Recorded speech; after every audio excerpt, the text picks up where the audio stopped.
What is going on, ladies and gentlemen? Happy Sunday. You are listening to the Get Right Radio Show with the baddest bitch on the block, Eric Devante. Good morning. As you can tell, my voice is still waking up because it is the morning. It is Kelvin Unique. Welcome to the Get Right. Oh, my goodness, Eric. I'm so excited. I'm so excited. We have one of my favorite podcasts, not only here on the Good News, but period. Ooh. Never Not Extras in the house. Y'all give it up for Never Not Extras. Yes. We love to see it. Yes. Hey, y'all. What's going on? What the f is up, guys? I'm not going to curse because it's Sunday. Actually, I'm lying. I'm about to say. A curse word might fly out. Yeah. Right. I forgot what show you was on. But what's up, guys? I haven't seen you guys this year. I don't think. It's been this year in total? Yeah, I don't think I've seen. No, when was the retreat? We had a whole retreat. You're right. Okay, so that was the last time I seen you guys. I wasn't at the retreat. You weren't at the retreat. So I haven't seen Eric this year. Yeah. Wow. Damn, it's June. Eric. Yeah. My birthday. I for sure seen you on your birthday. But not after that? I guess not. No, wow. Eric ended it all. It's Eric's birthday's fault that we're in this. Bitch, don't do it. It was like the Eric's brunch was real sanitary. And then Corona. Yeah, Corona. The brunch was real Rockwell. sanitary.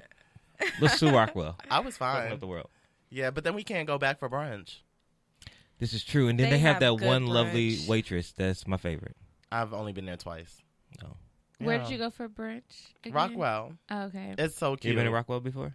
No. You have to go. They have wonderful mimosas. I think the last time I was out, we went to Escala, and it was a bad experience. Not at the What happened? restaurant. It It was a was good just that experience. it was a good experience, but I ended up getting in trouble because my boyfriend had to Uber all the way to Koreatown to come get me because I could not. My wig was off. I don't know if I took it off in the day party or after. Did I take it off inside? I would not let you take it off inside. Are you kidding me? Why would you? wow. Not in a day party. Oh, I would let you take your wig off. Oh, my God. I was pissing in parking lots. Like, I was drunk. Oh, my God. God. It was real bad.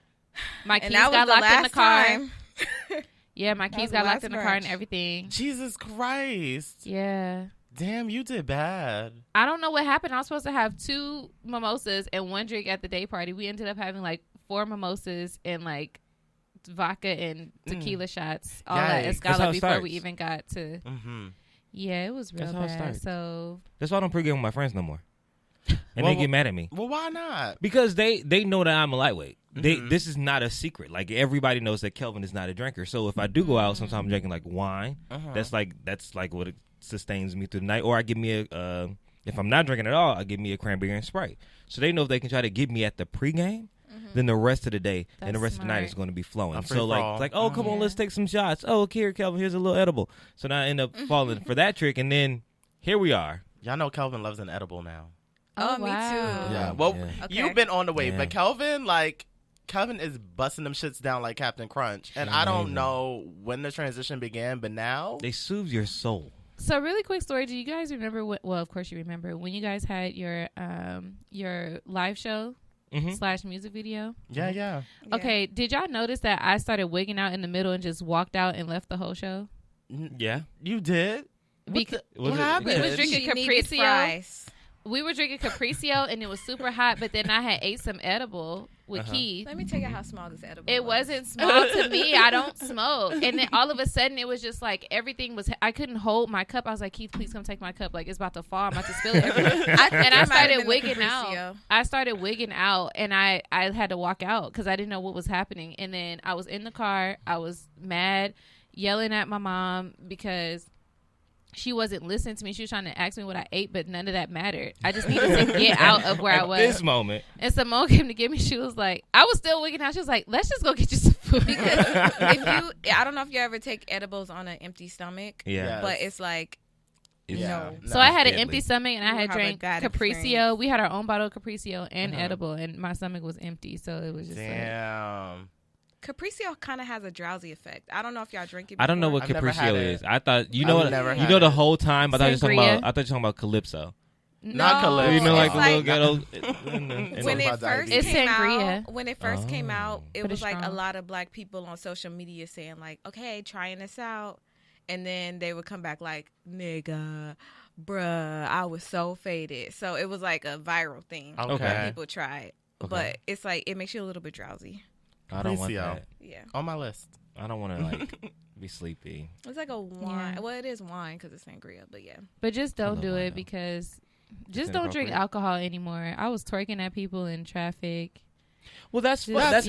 That's like a welcome. That's like, hey, how you doing? Right. White treat, leg treat. Let's not drink anymore.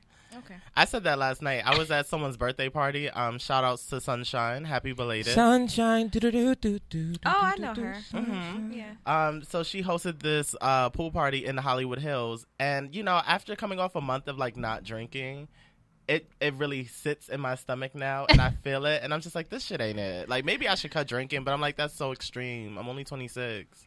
Well, it is extreme. We also haven't been out, so we haven't been conditioned. So, like, you're like a fresh 21-year-old now. You have to start all over. That's true. Build up that tolerance again. I'm excited. When brunch spots open back up, we need to go support some black ones.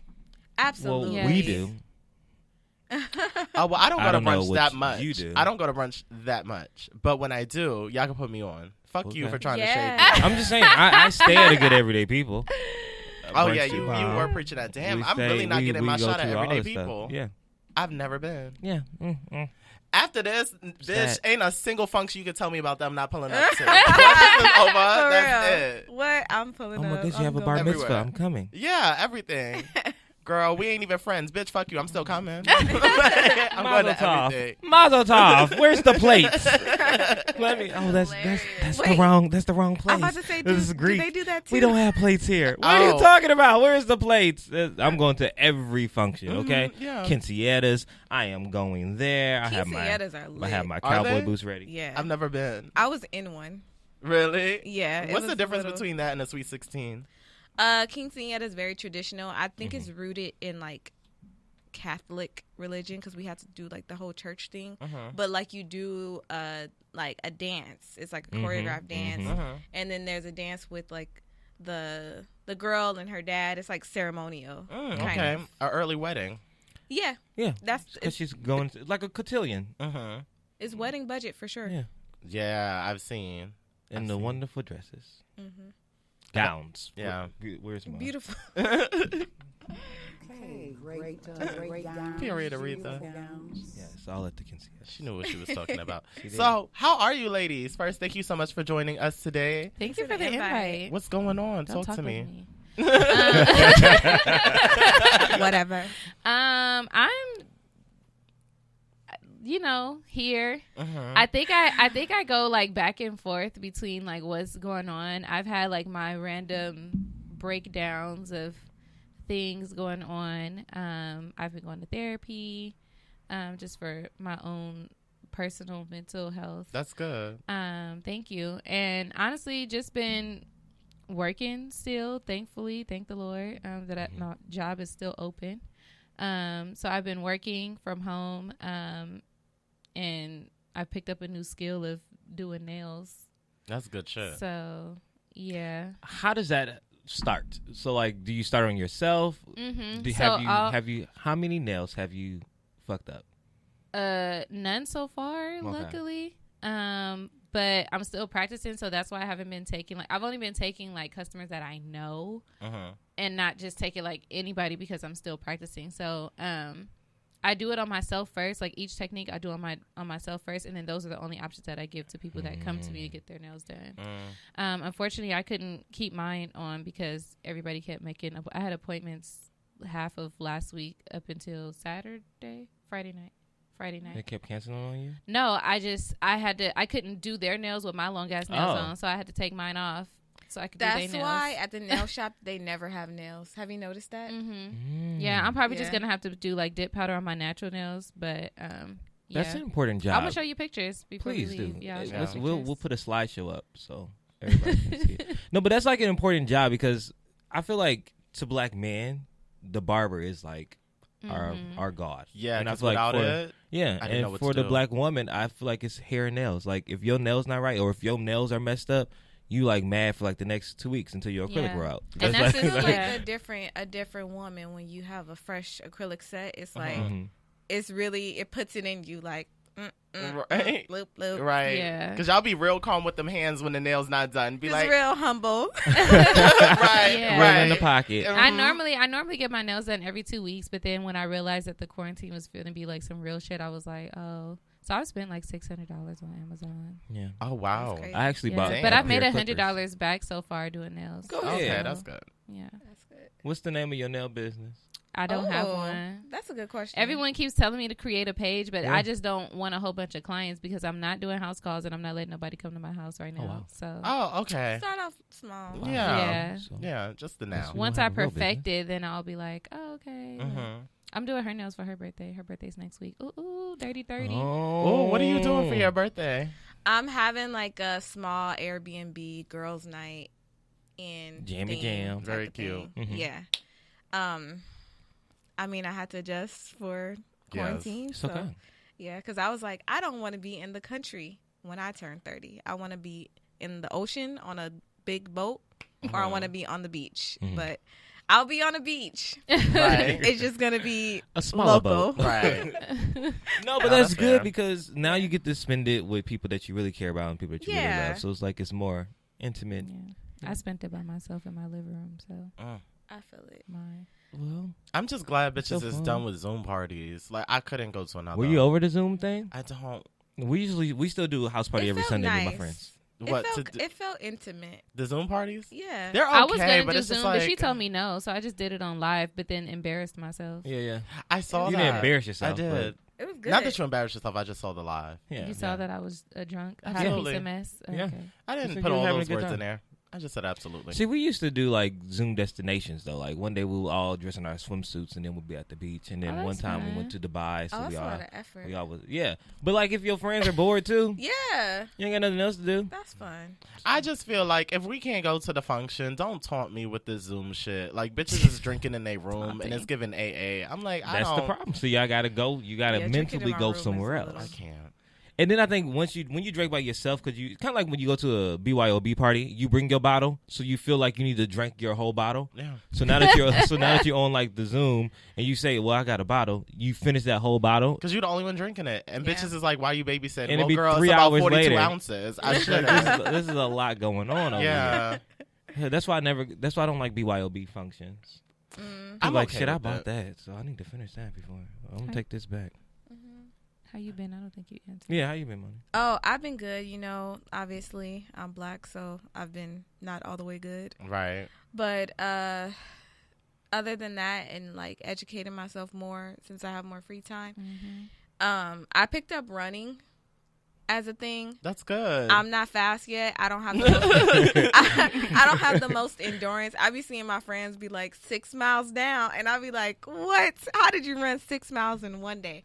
But that's something that I figured out that I like now that the gyms are closed and I have no choice but to like do some type of physical activity. And it's kind of like when you have, it's like a good start to my day and also a good end to my day when like, because I work from home, luckily. So it feels like, okay, I'm done with work. Let me run and then let me come back home and then have my personal time. So that's what has been like worked into my routine now. And I plan to continue after all of this stuff is over. That's good. Them legs gonna be strong. Yeah, She's been so consistent. I'm proud of her. running's good. I know. Calvin, how's your workout plan going? As you can tell, I am slim thick now, and I'm super excited about that. No, God. but I have been running. I run a lot. Like I run and walk a whole lot. I love running. I love. There's a trail in Culver City, like right down there. It's a nice trail down there too. Oh, really? So yeah, it's really dope. So I love that. But I've been good. You know, my workout is trash though. The gym's open back up.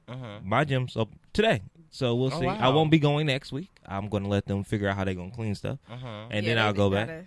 And they got to Make sure you Put take a Chris work with on policy that. you. together. Take Chris with you. You know, Chris alleged that he went running the other day. He always talks a good I game, but I seen him- never see Chris doing any of I what he seen talks him about. limping in the kitchen. I was like, "What's wrong with you?" And he was like, "I went running." That's it. Why he say it like You know, Chris. I said, "Went running." Yeah. So I was yeah. like, "Oh, okay." So he says he's out there. Mhm. I ain't seen it. Post a pic, Chris. Yeah, Post yeah. That's it. Drop the pic, Chris. Yeah. Yeah. Me and Chris did go running though. We did go running once. When? We ran for a mod. When? We ran for a mod. When? Oh, yeah. Yeah. This is Oh, like, yeah. okay, got you. Yeah. I'm thinking of the organization, not the person. Oh no. I'm like, what? Yeah. Okay. So we did go run. We ran to the Staples Center. So go run for Brianna. We could. We run all the way to Louisville. That's I'm my down. challenge for you. And kind of shout out to Louisville, but not shout out to Louisville for passing Breonna's law, but not for locking up her murderers. Right. Like how you pass the law. I don't get that. I don't get it. I don't It's get a little it. backwards. Here. I don't know. It's a little passive aggressive, and like aggressive in the sense that the law was passed, but passive that we didn't handle the issue that needed the law. Like I just okay.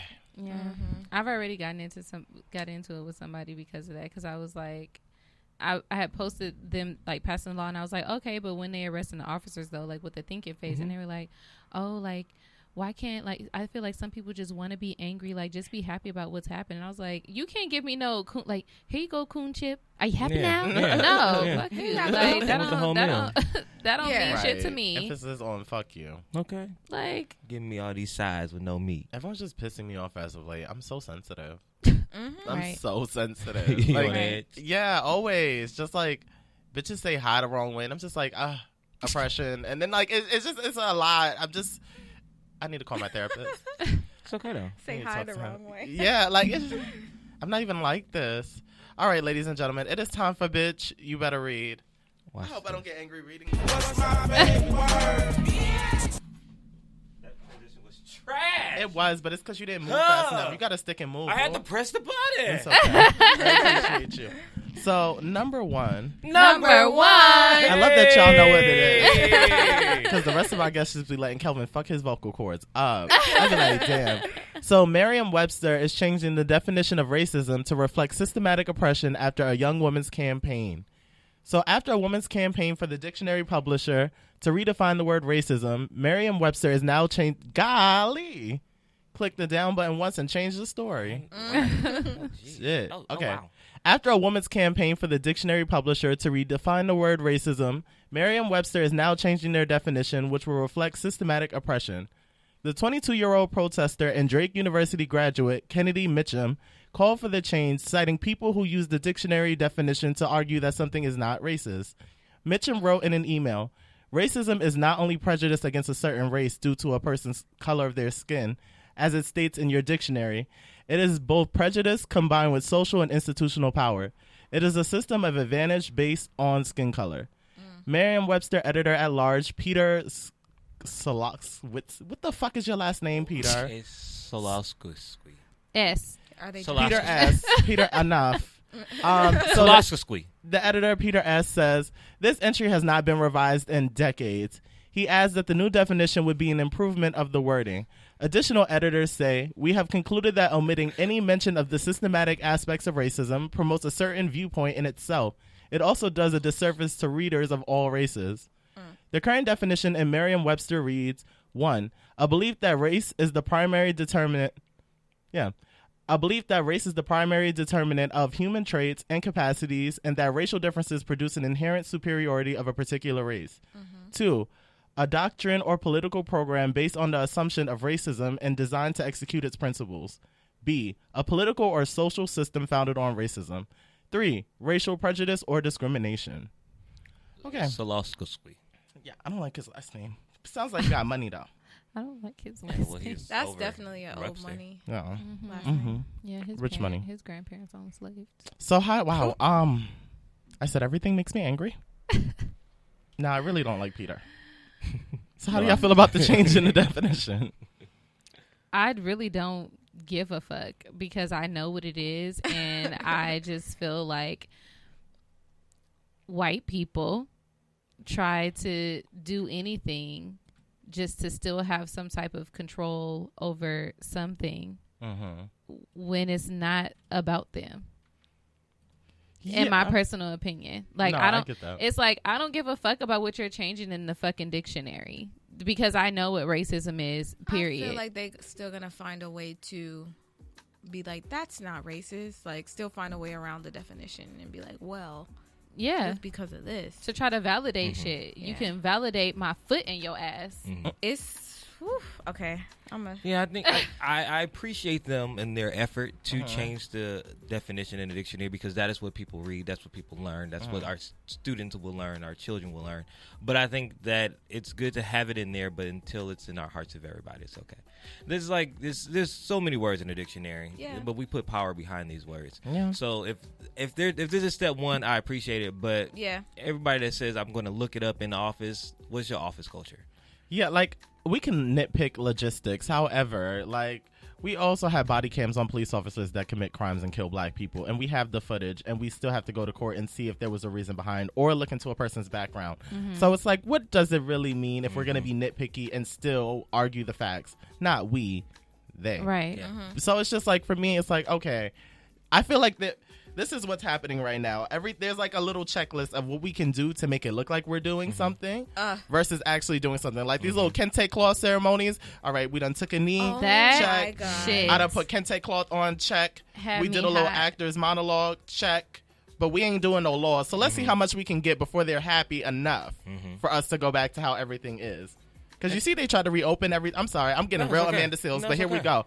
Like, they're reopening everything. They're trying to set the NBA back up so bitches get distracted by sports. Like, I'm just like, stop playing in my face. Like, you're doing everything but what we need done. Yeah. The most simple shit.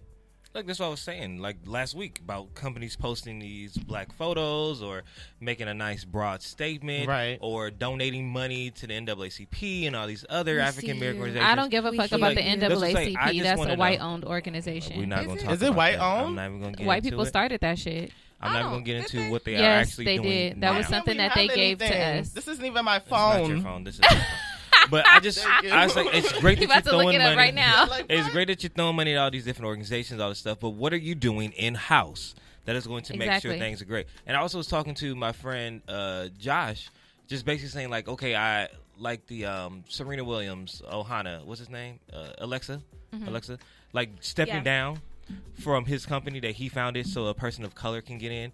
I appreciate the gesture, but the only thing I don't want to happen is the effects of I'm with you.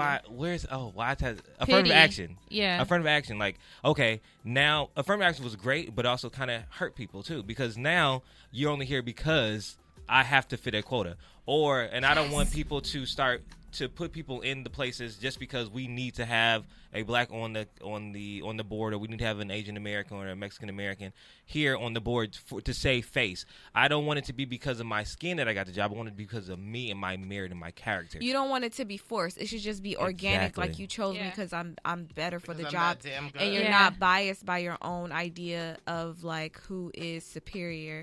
I don't know. I'm listening to Michelle Obama's book on Audible right now, Becoming Michelle, and she was talking about that. How when she got into Princeton, they were like, oh, or she was talking to her friends or something, and it was like, oh, you'll be fine, you know, because affirmative action. And even on I don't know if you guys watched that show, Little Fires Everywhere. Yeah. And she was kind of like, well, you'll be fine though, because, you know, Right. I'm sure you'll get in. All right, the daughter who's a fucking whore. Yeah. Like, no, I'm gonna fucking get in because I have good ass grades. Right. How about that? I'm not gonna lie, I have used that one time when I got a job. I went there and I saw the people that was working there, and I was like, I'm definitely gonna get hired, number one, because I'm black. And I was the only black, and number two, because I was from California, and people in the Midwest just assume that people from California are the smartest motherfuckers on this earth. We don't. For whatever reason. And I got that job. I did not have any prior banking experience. Zero. Wow. And I got that job, and they had me running the vault and everything. I mean, there's nothing wrong with us utilizing certain things that put us in a position to get leverage. There's nothing wrong with that. But don't you dare fucking look at me and demean or undermine what it is that I bring to the table by saying some damn affirmative action. Yeah. Well, I think it's the simple statement. We're looking for a hand up, not a handout. Yeah. And I just don't want my job handed out to me because you have to fit a quota. Right. Notice my talents, notice my gifts, and put me there because I am able to do the job, not because I look good for the job. This is what I want people to understand. You can look at a statement released from these companies and tell if it's something that's genuine or something that it's not, based off of how they put out their statement. The statement that Target put out didn't mean shit. They had a whole paragraph that said nothing.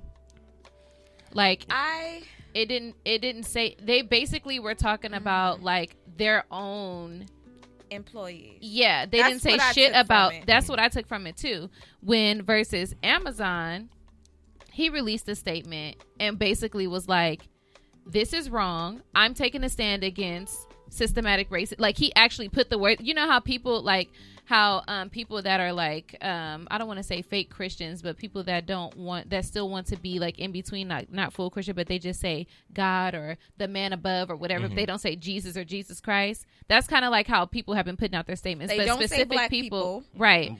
They don't say like fuck the police. Right. They don't say we have a problem. They're like, thoughts and prayers that we come to a resolution. Like, no, fuck that. Or we stand with the black community. Exactly. But don't say like, what we're standing with. Exactly. Right. But places like Ben Amazon, they don't fucking play. Ben and Jerry's. They said Nike. Nah, fuck that shit. Systematic oppression or systemic oppression. No, you had it. You had it. So it's been the statements that I've seen that I actually appreciated was Amazon, Nike, Ben and Jerry, and it was another one that I can't remember, but they were literally like putting everything like police brutality, like all this other stuff they were like putting in there. And then the owner of Amazon, he been going back and forth with his own, like personally with his own like, he's like, oh, you're gonna hear from All Lives Matter. He was like, yeah, well, I don't think I pretty need your business anyway. Like, the best to you. That man is about to be a fucking trillionaire. The way he's not thinking about, is a trillionaire or billionaire? Trillion. Well, he's already a billionaire. So okay, so he's about to be a trillionaire, like in a few years. So he ain't thinking about these people. Now, to go back to what you were saying, because there was a point where I was searching in silence. So it's a mixture. It's a good portion of black people, but then you got some German, Romanian, Jewish people that founded or were a part of the founding team for the NAACP as well. So is it because of colored people? Did that mean like people of color? No, I think it's like POC, like all people inclusive. So like, I don't consider myself a person of color. I don't either. But I understand that it's more for like those that are like confused about where they're placed on the diaspora, in my opinion. Me, there's really no confusion. It's so loud. But I just can't. Also, I was looking at, someone posted like who's in charge of everything that you see on TV in terms of like Comcast, Viacom, Disney, and the amount of, I saw about like 5 pages, and on each page, collectively maybe I saw 2 black people out of like 50 faces through all of these companies. And I'm like, I want to be a part of BET so bad. Like, I would love to work for BET. And it's just like, that's not even ours. It's like, what is ours? Like, it's you know what's ours?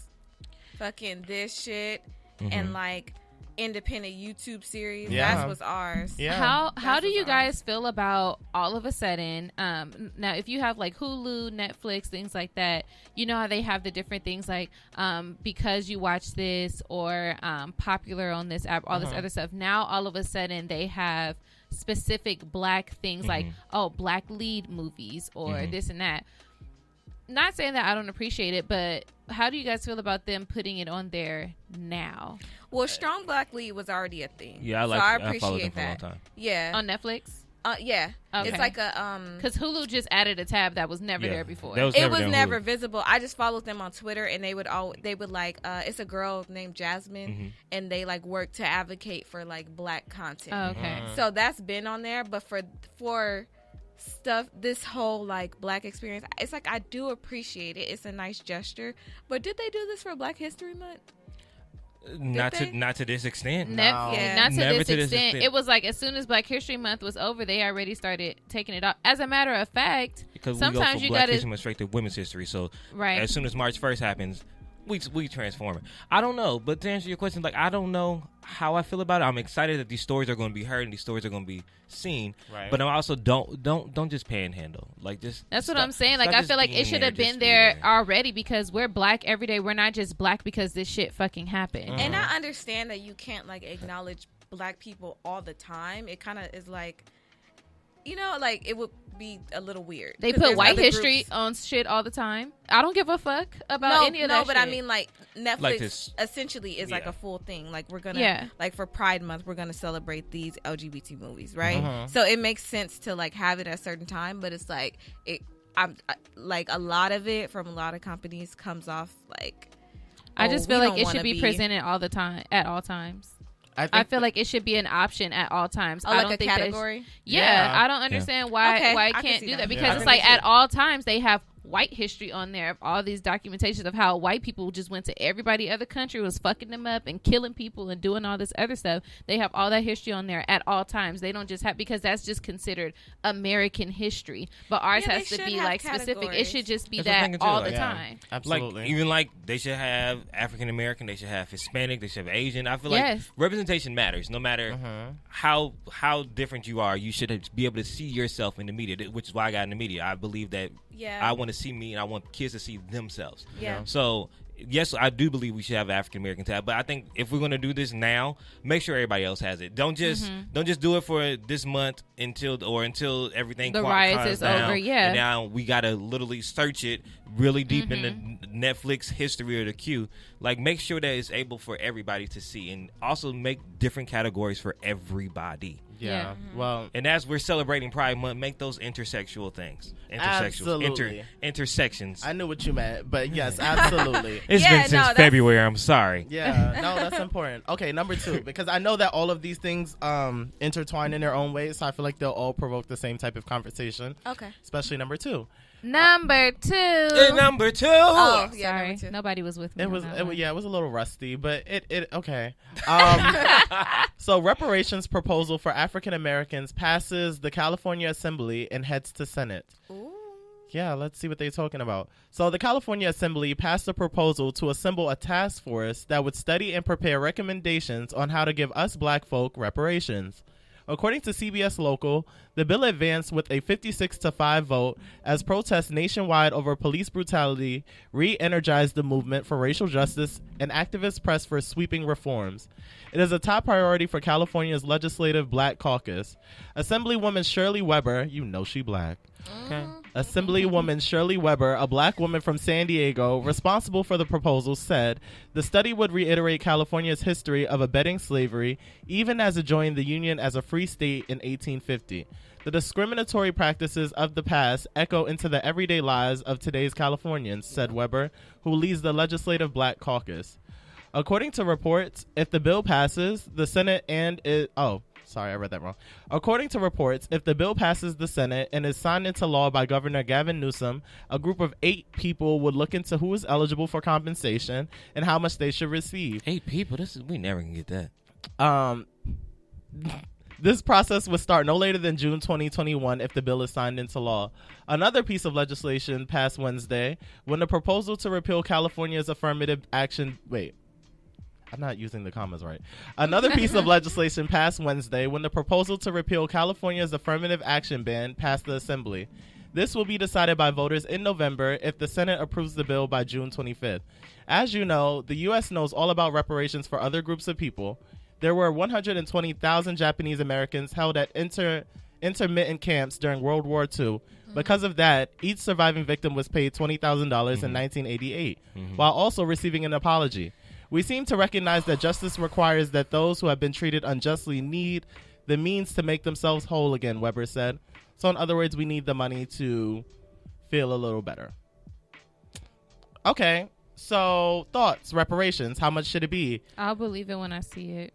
I'll believe, I'm with you on that. I kind of, I really don't know how true it is, but I seen a post that said that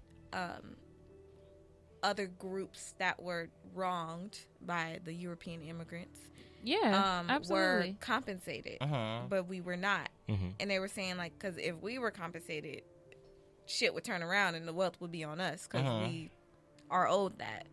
So I don't know. I don't know how much. I'll believe it when I see it, and I know that white people are going to be mad and saying that, yeah, we want a handout, but it's not a fucking handout, is what we're owed. Here's the thing. I don't feel like reparations would happen because then white people would no longer feel superior. A lot of black people would then be on the same level as these white people because we're smarter. And I'm saying like there's a lot of us that are a lot more smart. Like our generation, like maybe some of the generation before us, our generation and below us, we're so much different. We're very creative. We're not afraid to take certain risks. Like, we don't have to just jump into a corporate job. We have our talents and we make money off that shit and blow up and do all this other stuff. Like, it's a whole new era. Right. So I think it'll be different, and it'll mess up the classes that white people have set in place. Right. If we were to receive reparations. You think they want to see a Black Wall Street again? Hell no. Yeah. I feel like it's gonna be met with so much hate. Yeah, I feel like that's exactly what would happen. So I don't think that we're gonna receive any reparations. So I'm not really like, oh yeah, like y'all better do this. It's like I'll believe it when I see it, but I do think it's fucked up that we had over 400 years of history in slavery, where we've had to, so many different Black people have so many different cultures because we've had to create our own shit for us that weren't stripped away from our original culture. And we didn't receive, it was just like, yeah, y'all built this country and now you still gotta basically be in slavery now. Just in a different form. Just in a different form. And I looked up all the other stuff and I'm like, yeah, that's crazy. And people would think that I'm insensitive, like, because, and I'm not taking away from other people's history, but when I think about stuff like, you know, the Holocaust and what happens to the Japanese and all these other people like Russians and stuff, when, you know, when you look at history and see everything, like how they moved across everything, yeah, it's sad, but nothing compares to, Black people have been in slavery longer than any other race ever. Did the Jews get reparations? For the Holocaust? I'm pretty sure Germany probably gave them something. They fucking own America. They own everything. And they started almost Hollywood. Everything. Yeah. Oh, they did? I want to look into more stuff about Hollywood. That's really interesting to me. Yeah. Have you watched the show on Netflix called Hollywood? That's so good. Is it good? Yeah. It's so good. It shows you a lot about how shit worked even back then. And it also gives you, like, if things were different then, how different they would be now. But it also shows, like, because I watched the whole series and I watched like which part was like actual factual and like based off like real people, and it shows like the history, like how people really used to get down back then and how these people used to play people so much. Please watch it. Wow, it's so good. It's a good show. It's called Hollywood. Yeah, Hollywood. Check it out. But yeah, but I think for me, for reparation, this is it's okay. It's the two things for me now. Would I like extra check? Hell yes, give me that check so I can invest this or buy this house or do whatever. But I don't know how much this check should be. I know it better not be less than 20,000. But I don't. How do you put a price on systematic racism and oppression for the last 400 years? Like what? Yeah. That's like when your family member dies and you get a death settlement. Like how much can you put on a life? Like I don't know about that. But also my fear, just like with affirmative action, you get these reparations, racism's healed. We've given you what we owed you. Go about your way. No, you can't. You can't say that no more because you got your reparations. Yeah, I didn't even think about that. We're not being racist. We paid you your money. What are you talking about? Like, that's great. And that don't mean shit because I don't say that like people have been saying, police was still founded on slave catching, and that's still the mindset and the trainings of how all these things happen. So paying me don't mean nothing. It's not gonna make people's like deep rooted racist thoughts go away. You can't throw money at everything. And Black people are probably gonna be upset with me about this, but there are some Black people that is probably a death sentence to give them a large amount of money. Ooh. Yeah. Everyone can't handle it. Yeah. Everyone can't handle it. And, have y'all ever read those stories of like people winning the lottery and it like ruins their life? Yes. Yeah, that's. I was always watching them shits on because E. I don't know why. It's so interesting. Yeah. I know this one. It's not even black just woman people. who. No, it's not. Who inherited a large amount of money from the lottery, and she had a boyfriend who kept going to jail. And like every time it was like $1 million. Oh, that bail, dumbass bitch! I remember. She kept paying like these $1 million bails. So like she had like 20 million, so now she's like down like to 7 because she done. Kept bailing him out. Oh yeah, she's stupid. She's so stupid. Every time I read it, I was just like, "Oh, bitch is being dumb again." It was just number 3. Number 3. Oh, we picked it back up. It was in harmony too. You hear that? Oh yikes! This is a bad number 3. Okay. Oh yeah. 3 Black people have been discovered hanging from trees within the same week. Is it 4 now? 1 in Victorville, 1 in Palmdale, 1 in New York, and 1 in the girl in South Africa. A pregnant woman in South Africa. I am sick. From a tree? Social media has revealed the tragic discoveries of black people found hanging from trees, leaving everyone to wonder if they were targeted since their deaths have been ruled as a suicide or suspected foul play. I think this might be this is a woman the South African woman. Kelvin, you said you African. You know how to pronounce it? It is. Is it Shego Fatso? Is the T silent? I think the T is silent, so it'll be Shego Fatso. Shego Fatso Poole was found dead on Monday with multiple stab wounds in her chest near Florida Lake in Roderport, Johannesburg. The South African woman was 8 months pregnant when she disappeared from her home last week, and her family says she had an argument with her boyfriend prior to her disappearance. Her death is currently being investigated as a murder, but local police said that they haven't identified any suspects. Social media is spreading awareness by using the hashtag #JusticeForShego. A California resident by the name of Malcolm Harsh was found dead on May 31st, but the San Bernardino County Sheriff's Office revealed his death earlier this week. They say his body was found near a homeless encampment, but believe no foul play is suspect. However, a cause of death has yet to be revealed. Harsh's family in Ohio is expecting to hear answers from the investigation, but no further details were revealed about the case. On Tuesday morning, NYPD officers reported that an unidentified man was found hanging from a tree in Fort Tyrone Park in the Inwood section of Manhattan. Officials suspected that he committed suicide, but an autopsy is currently being conducted to determine his official cause of death. Okay, period. I've never heard nobody committing suicide from jumping from a tree. The branch not strong enough for you to stand up there and then jump down. And what's this? You get up What's there? with this resurfacing of lynching? Like, what is this? I was just talking about this yesterday. I feel like I could be very wrong, but I feel like even if it was suicide or a black man decided to commit suicide, I feel like they're not, as a black person, going to hang themselves. I feel like that's not a... But that's There's tough, no though, because dignified way to go out. There's none. But it's just like, as a black man going out from hanging yourself, I don't know. It just doesn't seem likely. But that's tough because the black woman from This Is Us hung herself, allegedly. Jazz? I didn't know how she about passed. that. They said she hung herself, apparently. From a tree, though? No, not a tree. Oh. But she hung herself. Yeah. I think, like, they said a closet. That's how Kate Spade. Yeah, oh my God. So, I mean, I just... Wow. This is all really heavy. And, like, even Bitch You Better Read as of late, like, I've been trying to, like, lighten it up, but it's just everything is so racially centered at this moment, which is a blessing and a curse. I mean, all this has to be aired out, but... Like, lynching 2020, like, it's fucking scary. It's wild. It's some wild shit. Imagine the fear.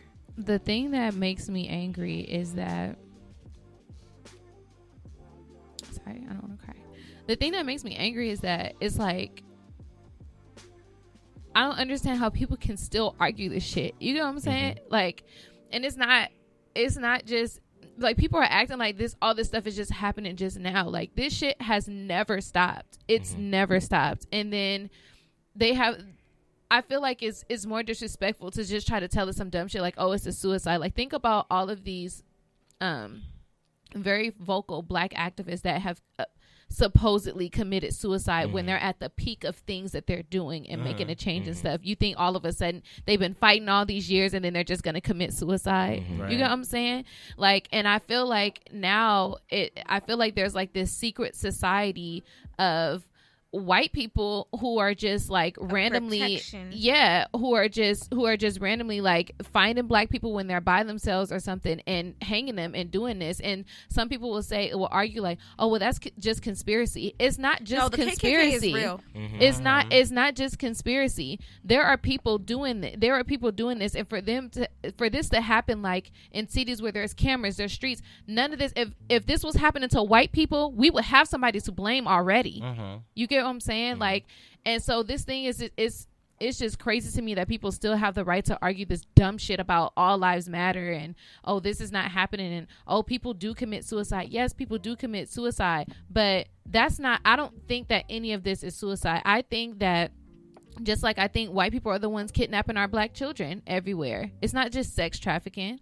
Mm-hmm.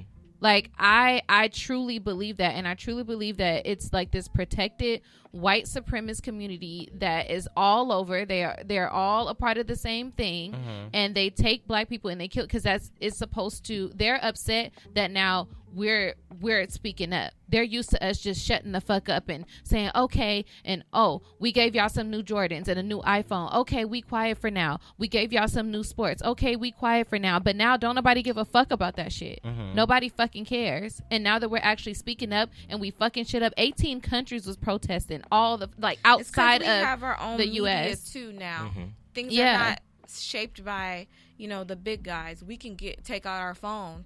And broadcast to our followers and their followers and their followers. So it's like, it's no way to escape it now, which is why I think it's at the forefront. And I feel like that's why it's happening all over now. Like, they feel like, oh, we gonna show you niggers. We gonna start doing this, because now you're trying to implement fear into black people again, to try to put us back to try to put us back in our so-called place that you feel like we need to be in. And I feel like that's what's going on. So I feel like it's bullshit, and I feel like it's disrespectful, and it's spit in my face to try to tell me that these people committed suicide all of a sudden.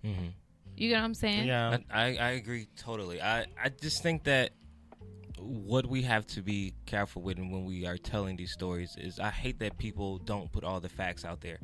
One thing we learn in journalism is that facts lead, and especially like when you put these headlines out and when you put out these cocktail openers. I want to know exactly. Go back to your journalism 101 rules. I want to know facts. I don't want to hear assumptions. I don't want to hear made up things or hearsay. I want to know the facts. Don't say it looks like a suicide. The cops are alleging a suicide. Don't be clear in your statement. Don't try to sugarcoat and wash it all away. Or how they try to lightly give gems as to like what possibly happened, just like how they talked about the pregnant, like, oh, sources say that she got into an argument with her boyfriend. Everybody gets into arguments with their fucking spouses, you get what I'm saying? But now you have subliminally implemented in the people's minds that, oh, he probably, and she has stab wounds, that's probably why he probably killed her, because that's what happens. But we don't talk about how white women slowly poison their husbands for the whole 10 years of their marriage till they die. And how they fucking kill their husbands all the time, or how white men get mad and come home and shoot the damn dog, their kids, and their wife. We don't talk about that all the time. We don't just assume like he must have had it so hard. He had just lost all this money. So, so what? He'll bounce back. You get what I'm saying? So it's stuff like that. Stuff like that really makes me mad. And this honestly has made me angry. And I've tried not to look at all this stuff or pay attention to it, but it's hard not to see it. And to be quite honest with you, like, I'm almost like numb to everything that's going on, because each week is a new week. They're still killing us. They just shot that man in the back in Atlanta. In Wendy's. And I have purposely scrolled past that video. I can't take I can't take any more trauma. Like, it's traumatic to continue to watch your people die, to get shot, like murdered. It's too traumatic to keep watching. I post about it. I say their names. I don't want to see pictures. I don't want to see the videos. It's too much, and I think eventually it's going to start to affect us all mentally. Like, how do we get up from this? Like, especially if the trials and all these things don't go the right way. What does that say to not only us and our mental, but to our children? And how's that going to affect them growing up, knowing that this these is people how gonna they get can off? kill you and they will get away with it? And it's like, that does something to every black person, or even every marginalized person. Like, they can get away with this, and there's nothing you can do about it. As much as you protest in the street, we still the people in charge. Like, and I feel sorry for the kids that like are under us, that's all they see is police brutality. So then it doesn't matter how you teach your child of how you're supposed to be when you get pulled over by a police officer. They're going to act a certain way, either one, because they're going to be angry and or scared. So it's like, you could be telling me to put my hands up and you know, sit down on the ground, all this other stuff, but that don't mean that you're not going to shoot me. If they could do it to a fellow white person like they just did in what state was that in? What white person? There's white person something that he does for work, but he has to carry around like a BB gun, like a pellet gun. He has to like kill birds and stuff. And in the hotel room. Yeah, and he walked out. Literally, this thing is like it looks like a rifle, so you can't hide it anywhere. It's either it's on you or it's not. He was walking out with this lady, and the guy, it was like this police officer was playing like this dumbass, like Simon Says, like dumbass game with him. It was like he wanted him to cross his legs, keep his hands up, and crawl to him. How can you crawl to somebody with your ankles crossed? Is that even possible? I don't think so. He wanted to kill that man anyway, so it's like, think about it. It's like, if they can do that to their own white people, imagine how they do us.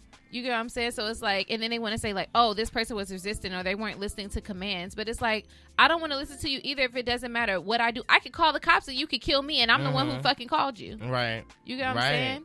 So it's just like, I feel sorry for our kids that have to go through all this trauma and still not know what to do, because it's like, okay, do I obey or do I not? Because either way, I don't know what's gonna happen. I'm in this situation, and they have their guns drawn on me all because I didn't put on a blinker or because my tail light is out. And it goes back to, how are we vetting these police officers? It makes no sense that it's a 3-week class and then you get a certificate and you're, hi, here's a gun and a badge. Now I want you to protect us. Yeah. No, we need to start vetting these people. You need to be in training for at least 1.5 years. But here's the thing. I think you need to go back to like get retrained every 2 years. And if you don't pass it, get your license suspended. Like, why do doctors have to keep going get their stuff updated? Lawyers have to do this stuff. Yeah. Why aren't we doing the same for our police officers? There's no reason. And if you don't want to be in the black neighborhood, move out the black neighborhood. If this is not what you want to protect, if you're not fit to protect these people, go to somewhere that you can go back. Like tells, go home. Yeah. Right. Go back to somewhere that you feel like you can be safe, so you won't be terrified. Like, there's no reason you should be afraid of a man with nothing. Right. It's not threatening. The thing with police, though, I think is half and half. I think half of it is all like recruitment of white supremacists, and the other half is really people that really think that really want to and really think that they can make a difference, because they do have to do mental tests and they do have to go through the academy and training and all that other stuff, but they do actually have to take like mental tests and written tests to test your mental stability. Yes. And so, they need to revise. And so, but that's why I feel like the other half of it is recruitment, because really it's just like, we're like, oh, this department is hiring, come go through the academy, and then I'm gonna talk to this person for you. So it's like, and I don't want people to think I'm saying like all police officers are bad, because all police officers are not bad. Actually, most police officers, in my opinion, most of them, I will say this, have been. I don't want to say that because it sounds like, you know, whatever, but half of them like have had issues growing up, like they were losers or something like that, or have had a issue with having power. And so then when they get this uniform and this badge, they just want to oppress anybody, even if it's a black person, a white person, Asian, whatever. They just want to have that ability to oppress. And I believe that these are people who could have potentially been mass shooters and shit too, that they just somehow got into the police department and now they get to play on their like inside evilness or whatever that they want to do to other people and antagonize people. Because like I just said, and I think the Good News posted that video how he killed that white man. He wanted to kill him from the beginning, and I believe that, because it's like, for him to say, if you do one wrong move, I will kill you. And it's like, he don't have nothing on him. And if when he was face down like this with his arms out, you could have walked up on him and arrested him. But did he do that? No, he kept giving him commands for like 2-3 minutes straight to do dumb shit, all just to kill him. Like that's, you know what I'm saying? Like that's some mental shit going on with these motherfuckers. And I feel like that's why a lot of it is just recruitment, and it's a lot of white supremacists and a lot of KKK motherfuckers in the police, period. Absolutely. Okay. On to something lighter, thank God. Number 4.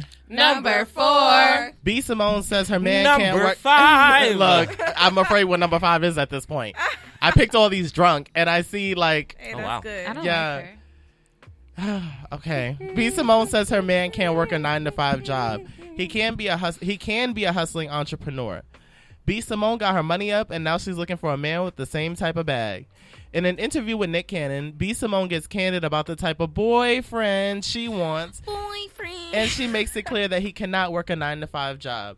Instead, she says she wants a man who makes his own bag on his own time. She says he can't have a 9-to-5. I mean, he can be a hustling entrepreneur. He can't be clocking out and clocking in. Despite Nick's surprised reaction, B. Simone continues to elaborate, explaining that she thinks entrepreneurs should date other entrepreneurs. I think entrepreneurs should date other entrepreneurs. Nick suggests that there are men who make great money with vocational jobs, but sis is just not convinced. I'm sure, but you're not going to understand my lifestyle. You're not going to understand why I'm up at 3 o'clock in the morning. Period. Okay, I have something to say. CEOs are considered 9 to 5 jobs, correct? I believe so. Okay, don't they have to be up at 3, 4, 5, 6 o'clock in the morning because they're CEOs? Me too. Oh, okay, yeah. So what the fuck is she talking about? Like, this is my thing. One last thing. I think the reason why I don't like her is because she switched up when she got money. And now she wants to, I feel like she tries to belittle people like, oh, well, you're not on my level, so now I need this. Like, so basically, sis, you saying that you want to date a drug dealer. Because if he was just making paintings, artists don't make regular money, but they are entrepreneurs. Right. So be specific. Like, what the fuck? That's real. She's not consistent. First of all, it's like, it's her preference. It's none of our business. Whatever. She either gonna get the person that she wants or she's gonna like fall back a little bit. That's her business. But like, my opinion on it is like, I don't understand what she's saying, because first she's saying like they could be struggling, but I just want them to have the same grind as me or understand my lifestyle or whatever. If they struggling, they're not gonna understand your lifestyle. If you paint it like, okay, it's because I feel like we understand each other more because we both are fine. But she's trying to code it to where it's like not about the money when it is. Yeah, right. It's about the money, and you want them to be able to just like drop anything for you or like not have to request off. Like, I could understand not having to request off if that's what you do. It's like, okay, but then you're trying to be like, I used to work at 9 to 5, but then I elevated, and I hate that way of thinking because like you act like you can't be excellent without like you have to not work a 9 to 5 to be excellent. Like, that's not how the world functions. It came off a little arrogant and slightly tone deaf, but I mean, I personally don't have a problem with B. Simone. I respect the grind, get it how you get it, and she's gotten it. I just think that it does come off like kind of like I'm better than you, but I don't think that that's her. I just think that she's one of those people that doesn't know how to read the room. B. Simone also gives me the vibe that she says certain things out of the hopes of getting a laugh, and then it's not well received, and then it's just like she keeps digging the grave. That's a good point. Yeah. I also, B. Simone, like you said, has changed a little bit from the first things we've seen. Now she's changed? She partners with Marc Jacobs. She's out here. She's out here in these streets. Like, she's working. Not saying that she's not entitled to, but it's just like I feel like she's acting different now with her money and her change. But also, it's B. Simone as a whole. Like, I never really understood it, and I got a little chastised from my old job about it. Understood what? I never understood the phenomenon of B. Simone. Oh, okay. I never thought she was really funny. I never really got the whole thing. I never really understood it. And I think now people are starting to see it because they're going in on her book that literally is like copy paste from other people. Then it was copied and pasted and binded together with a glue stick and then put out in stores for $35. Like, the book is really cheap, and it's not even like even hers or even like the lipstick. So it's kind of like, what exactly, you say you're an entrepreneur, but like what entrepreneur things are you doing? Because like, if you're up at 3 o'clock in the morning Googling prompts, then God bless you on your entrepreneurship. But like, if you're actually writing these things and actually doing other stuff, then come on, and it's nothing. I always say I understand that people like to date up because you want somebody that's going to inspire you, want somebody that's going to push you, or you be like, okay, I want somebody to take care of this, I want somebody to take care of that. There's nothing wrong with that. Right. But I don't think we should be knocking those who aren't entrepreneurs or who aren't, because everybody's not want to own a business. Yeah, no, everybody does not want to do those things. There are people who are happy at vocational jobs, like being a mechanic or being a IT person, because that's what they want to do. They don't want to do anything but work at IT, and they're probably making more than the entrepreneurs. So I think if you out here talking about these other people, then that just means that you aren't thinking. Because, baby girl, if Instagram was not around, if Instagram was not around, you probably wouldn't be the entrepreneur that you are. Like, you'll probably be at somebody's office, you'll be at somebody's desk or doing something. But since you found a way to make your voice heard more. Now you're an entrepreneur. No, and the people with the 9-to-5 brought you to this status. We the ones resharing your shit and relating to it. But I don't know if this is in defense of B. Simone, but what I don't like is how fast we are to really get in that ass. Like, okay, we don't agree with her preference, but then it was like, okay, let's bash what she does. Let's talk shit about the book that she did as a black woman. Now I get it; she might have stolen some parts, but I'm gonna show you this book. Have you seen the book? And I've seen not in like physical form. I've seen the book, the videos. Yeah, I've seen the videos, just not the like. I've seen like the book fall out the paper thing because it's hardcover, but it has a paper thing, right? Yeah. Okay, it's well look, together. And glued. But this is the thing, like I don't want to discredit. She was in her office with her publicist and her personal assistant at 3 a.m. copying and pasting these books together in an assembly line. In my mind, I'm making this stuff up, but I'm pretty sure someone had the printer, someone had the glue stick, and someone had the staple. Not so it's the like glue stick. You put them all He together, said about the glue you put them all stick. together. But this is the thing, like. Around. But okay, either way, she had a goal. She got herself on Wild 'N Out. She's been doing her stand up. She wanted to make a meal. She made a meal. She wrote a book. Whatever. But now black people are like, with your bum ass book and all this stuff, at the basis of us not agreeing with her preference. Man. And how she said it. Well, but you know it's how like we are. You guys, we gotta attack whatever comes first. But we also have people like Lil eyebrows. Wayne right. talking about some. We have people like Lil Wayne talking about, look, a white police officer saved me, etc., etc. I've been canceled him when he said but that. But the masses don't. The masses don't get in Lil Wayne's ass like that. The masses don't get in a lot of people's ass about certain things the way that they're quick to get on a B. Simone or the way that we were willing to get on a Tokyo Jets. It's like, I understand that we can be upset and like hold our black community accountable, but let's not just hold our black women accountable. Let's be real across the board with it, because that's when I don't respect it. It's like, what I got from it was like, you know what? This black bitch really don't think she got up there. Let me bring her down a peg. Fuck her book, fuck this. But let a man say all this shit. Y'all don't rip them to shreds. Y'all don't get in that ass like that. Yeah. I personally think that people do get into men's asses. I just think that it's not put out on the forefront if they're not as popular. Like, people went in on, what's his name? Daniel Caesar. Yeah. When he did shit. He asked for that shit. He's been pretty much canceled. I do recall people going in on Lil Wayne, especially when Shannon got really upset with him when he tried to say that racism didn't exist. A lot of people went in on Lil Wayne, and he went off the deep end because nobody really gave a fuck about anything he had to say anymore. People went in on T.I. when he do dumb shit. Like, I remember, but I think that it's just always they're not as popular because they don't do shit every day. Does that make sense? But it's not enough. But they don't go in enough to hinder a person's career. We could easily fuck up B. Simone's bag right now if we want to. What about Desi Banks though? Who?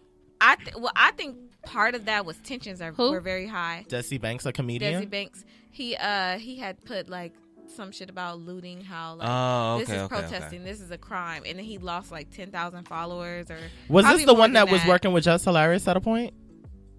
Probably. They all work together. He the one. He got the meme that be like, "Woo." I don't know his skits. I don't follow any of these people. I don't follow any. Right over my head. So me personally, even before B. Simone said this, I never understood the hype. She wasn't funny to me. I don't like when girls like, oh my god, like I don't like that shit. Yeah. None of that's funny to me. I thought it was catchy. I mean, and apparently a lot of people did because, you know, she's famous for it. So I already was not like a huge fan of her to begin with. And I don't knock anybody for their personal opinions because I have a lot of unpopular opinions. My thing was that that's not the first time she's said something like that. And like Kelvin said, I don't like when people try to knock other people for doing something that it's one thing to have your opinion, but don't try to make your opinion as fact or push it on other people or judge other people because that's what they choose to do. So that's what my personal problem is. I didn't even know the bitch had a book or lipstick. I really don't fucking care. I don't want to read anything that she has to say, honestly, because I don't think anything that she has to say is edifying to me. And before we got on air, I was talking to Kelvin about this, which I feel like a lot of black people do too, or I don't want black people to do.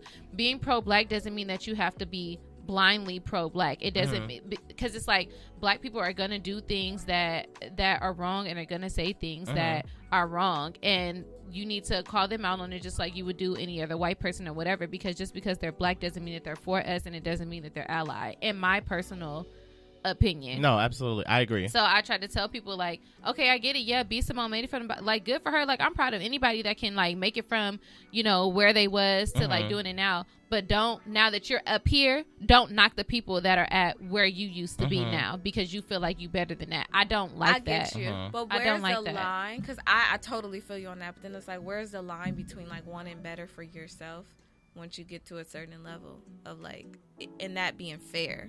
You can want better for yourself. Yeah. Don't knock people who are not at your level now that you're at that level. You know what I'm saying? Like, you can want better for yourself. That's fine. But don't tell, like, because you shouldn't be doing this. Like, okay, what if broke dick is the best dick? She want to date that broke nigga? Then let her do it. Yeah.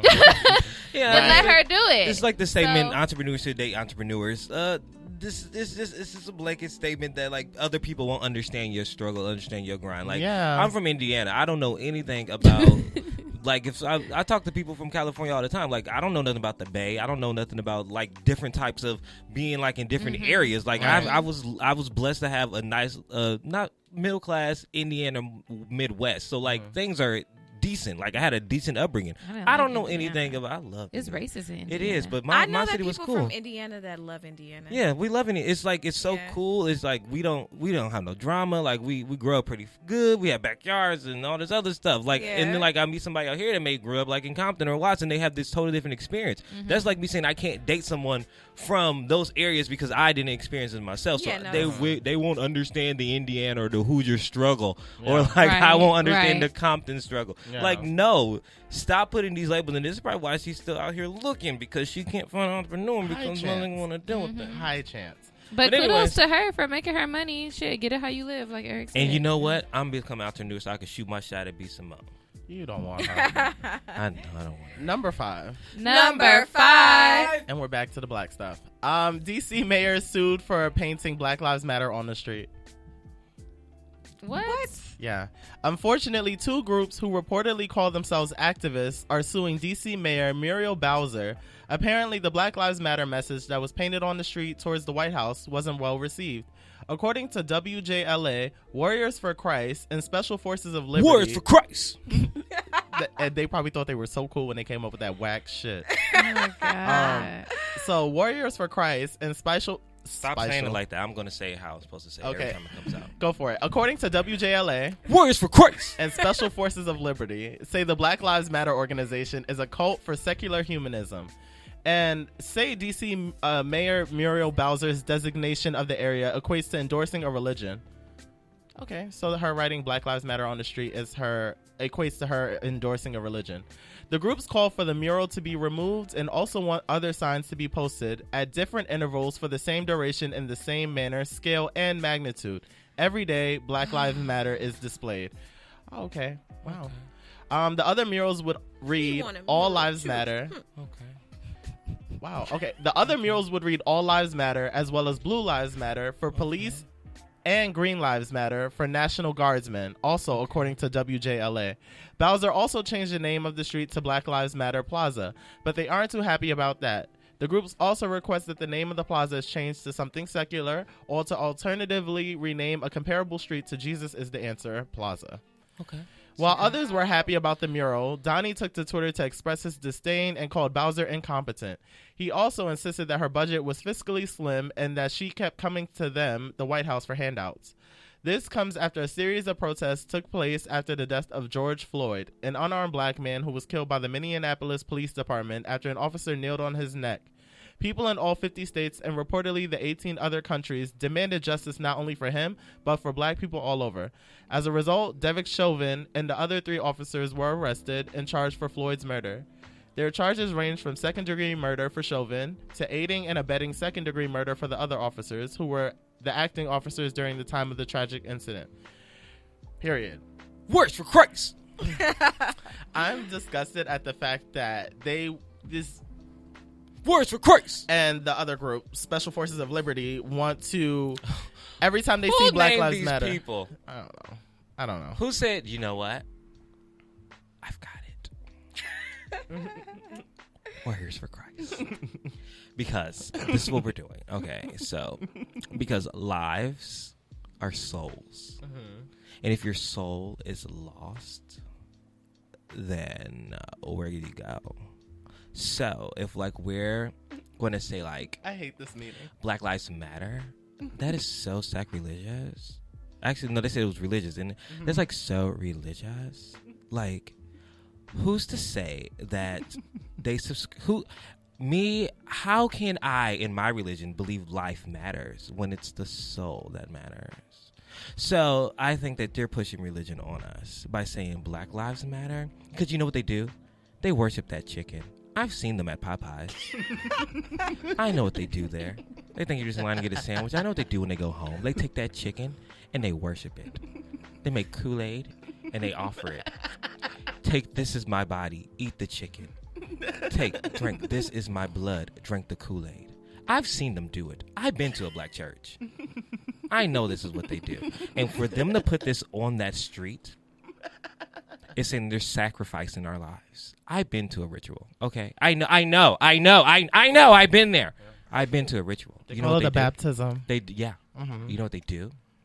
They take that same chicken grease and they fill it at a baptismal pool. And you know what they do? They dip themselves. Why do you think they're never ashy? They're always so greasy, and you always wonder why are they so greasy.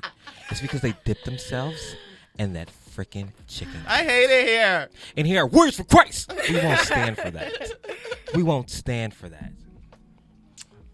Wow. Yeah. That's just the only. That's the only logical explanation I can think of. That just took me on a journey. Right? It was a moment. I visualized all of it, but I hate her. The person who was the spokesperson for Warriors for Christ. Words for Christ. I hate her. She's horrible. I have a question. Go for it. Answer. Why? Tell me what you. Why do white people want to be oppressed so bad? So bad. It's the it thing. They want to. You're not cool till people are holding you down. What the fuck is a green life and a blue life and a like? My skin is black. I get killed for being born away.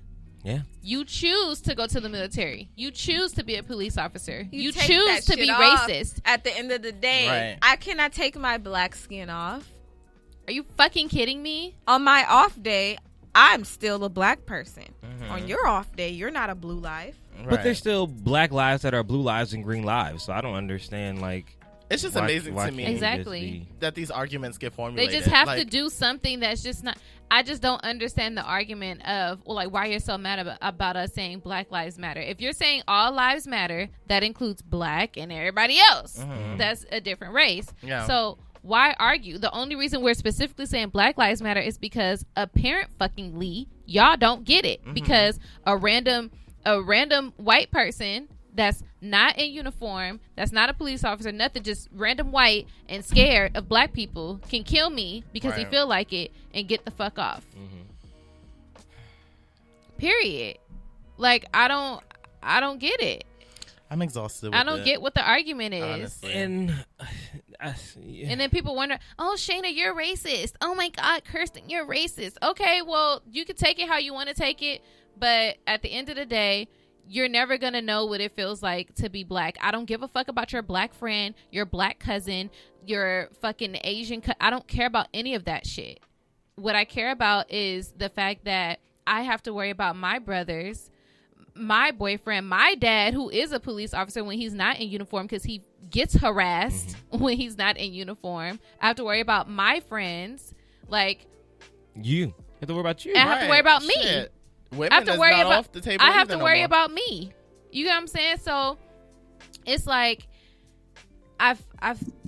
it's really ridiculous that people still have the audacity to argue this shit and then wonder why. Like, they're like, oh, well, you just get so mad about everything. It's like, yeah, because honestly, I want to fuck you up. Like, I want you to understand what it feels like to be black every day. Like, I don't even do shit wrong. I got a clean record, ain't never been in trouble, nothing. Mm-hmm. But I get anxiety just having to drive past a police officer and making sure I'm doing a certain thing, because if I do one little thing wrong, they can pull me over and be trigger happy that day. It reminds me of the Salon song. And they antagonize you. They antagonize you. It's like, first of all, when they pull you over, they're supposed to tell you what they're pulling you over for. So these cops now, they'll pull you over and then they're asking you all these questions, and I personally don't have to answer shit. I could be like, may I ask why you pulling me over? Oh, oh, you're big. Get out the car. They don't tell you because they're trying to figure out a reason. Exactly. They try to antagonize you, and it's like, I don't have to. And people need to know that you don't have to answer shit. You don't have to tell the motherfucker your name. You don't have to give them your driver's license. If you didn't do shit wrong, you don't have to do anything. They need to have probable cause for fucking stopping you and pulling you over, and you deserve the right to know why they're pulling you over. Anytime I've been pulled over, I call somebody immediately on the phone. Yeah, I do. I'm over here on this corner. I pull over under a light or whatever, and I've only been pulled over like a few times. The most recent time I was pulled over, he claimed like, oh, because your windows are tinted. Nigga, everybody's windows are tinted. Are you kidding me? But then he got mad because I didn't want to give him my info. He gave me like 2 tickets. He gave me 2 tickets. He gave me for tinted windows, and supposedly I ran a stop sign. I was like, I specifically remember not running the stop sign because there would be a dead white man and a dog in the street. I had to stop for him to cross the street with his dog. So I definitely stopped at the stop sign. So he got mad because I was being a smart ass. You're making things up. It's ridiculous. I'm over it. And it's just all mentally taxing. That was all for bitch. You better read. All right. I'm kind of excited about this because now it's time for other topic. I have to do another one. I really don't like this. You don't like that one? No. Okay, well, change it then. I will. If you don't want me, then don't talk to me. Okay, Go ahead and free Fantasia. yourself. Y'all got the same length of hair. We do. You notice she's playing me in the biopic. I'm we so talked about excited. that. Yeah. I just had a thought. What? So you know how they started the challenge of the George Floyd challenge? Can we start a challenge of the slap Karen challenge? Like randomly go up and slap Karens? I am viral? not on the air going to agree that that's a wonderful challenge. Okay.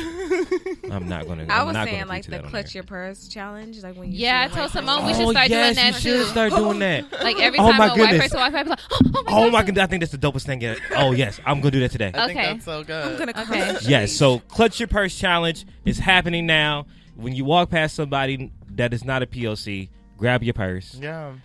I got my or fanny your wallet, pack, so I or can do it today. walk across the street. That'll be cute. Scared. Call the cops.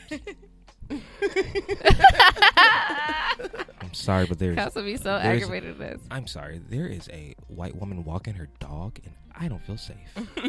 I don't believe that this Chihuahua or Shih Tzu, I don't know, it's one of those mixed breed dogs they carry. I don't feel safe around it.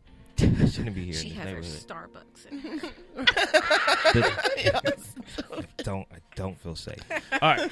So if you know anything about Never Not Extra, you know that they are huge fans of Insecure. Yeah. They even have a series called Never Not Insecure they do on their show, and I love it. I listen. I don't be in the comments because I'll be doing stuff, but I'll be listening to y'all. We appreciate but you.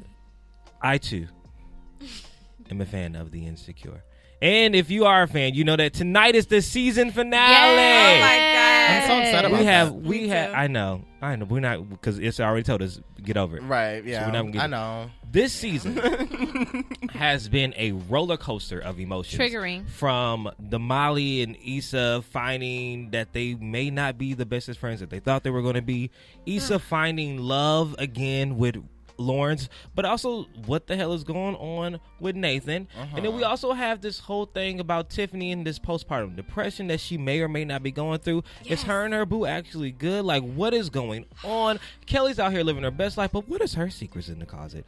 I want to know, what have you all felt about this season, and what do you think we're going to get tonight on the season finale?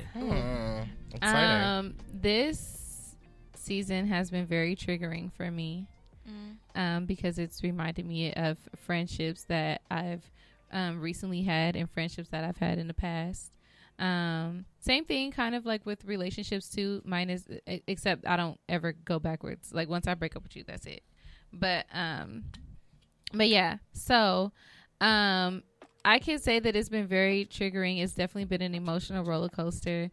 I think that we're not really going to get all of the answers that we want in the season finale, being that they have already been approved for season 5. So I feel like we're just going to be left at the edge of our seat, like, what the fuck? Right. Like, what the fuck happened? Tonight, I think that Issa might fuck up again with Lawrence, and it's going to be officially done between the two of them. Mm-hmm. I think that she's going to feel bad about everything that happened with her and Nathan, because she actually really did like Nathan. Mm-hmm. And now that she knows that he's going through this thing, I think that she's going to try to take him on as a project of not necessarily fixing him, but being there and being that support for him. Yeah, that's what I think. And I'm just basically tired of Molly, because I think she wanted Issa to beg for their friendship, and when Issa was just like, okay, she was upset about it. Mm-hmm. So I think that they might have like one last conversation of like, it's officially done, like everybody's gonna get everything they have out on the table and it's gonna officially be done, or it's just gonna be a lot of talking about Issa behind Issa's back, because that's what Molly does. She always worried about what Issa doing. So yeah, I feel like this season has been the best season yet. I mean, from the cinematography to writing. Like the writing, it's just so like real. And even if you're not from LA, like you see yourself. But us being from LA, it's like more so of like, this is not a show, this is our lives. Like the places that we eat, the places that we work out at, like it's just so our lives. But basically what I expect, and it's also it's always difficult because I know that they get approved for the next season after the show has already filmed. So I don't know how they always like navigate that. But I feel like there's going to be a big blowout secret that's going to come from this episode, whether it's going to be like, you know, Molly has something to do with Lawrence and Issa breaking up in the beginning. That would be crazy.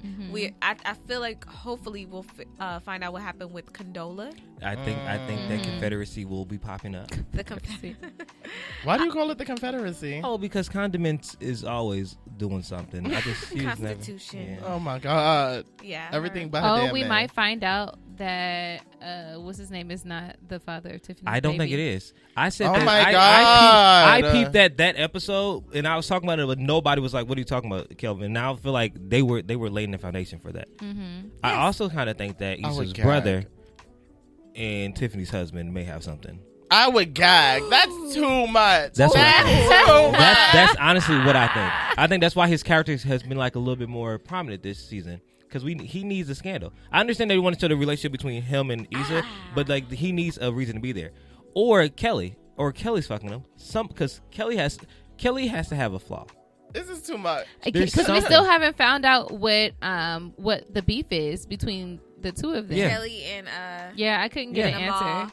So last week we actually had Jean Ellie on our show, who plays Amal on Insecure, and I did ask him. I was like, "What's the beef between you and Kelly?" And he's like, "Of course, he can't say." But I mean, like, and I'm like, "So it's something there. It's funny, or unless he's tricking me."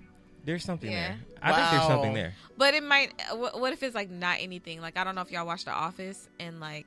Oh shit! Michael Scott just hates the HR person for no reason. For no reason, but it would be interesting if it's like a backstory. Like I would like to see that. Yeah, Issa's gonna blow it though. I think Issa's gonna go meet Condola. I think, you know, like when she's there and he's like, "Hey," I think she's going to meet Condola because she wants to know. Yeah. Honestly, is it? Because I think Lawrence is still going between the both of them. You think honestly, I think he. I'd rather it be ruined on Lawrence's part than Issa's. Like I'd rather Lawrence fuck this up than Issa. Issa does not need another fuck. She does not need another fuck up. No. Like, girl, stop. Yeah. Stop fucking up. She's had so much growth. I already know when Issa finna do something bad because she be looking like this. Like the thought about it. Yeah. She is so hilarious. But I think maybe he is, and then that gives Issa an excuse to date both Lawrence and Nathan. No, I think it's done with Nathan.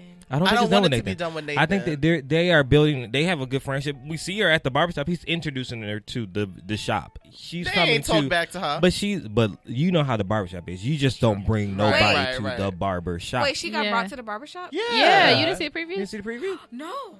Yeah. Yeah. Okay. I don't know if it's a big moment or not. I know. She's playing the line too much. Yeah. She gotta, if she gonna be with Lawrence, because when they had that conversation of like, are you cool with me helping him move? He never said, yes, I'm cool with it. I don't know if y'all noticed that. He didn't. Jeez. But because he still has his options. Right. And I think that that's okay until they have, because they haven't verbally said we're doing this again. So if they're not doing this again, then I think that he still don't trust her. Yeah, I know. I know what's gonna happen. Well, what? Because Molly's about to say some shit and fuck it up between Issa and Lawrence. What can Molly possibly say? Because listen, because you was just over here sipping wine with Nathan. Yep. We had this whole double date, and now you up in this nigga face. Oh my god, that is very. Oh my god, yes, she would. I think because that's what's gonna happen. Tonight. That's too much. I think it's gonna happen tonight.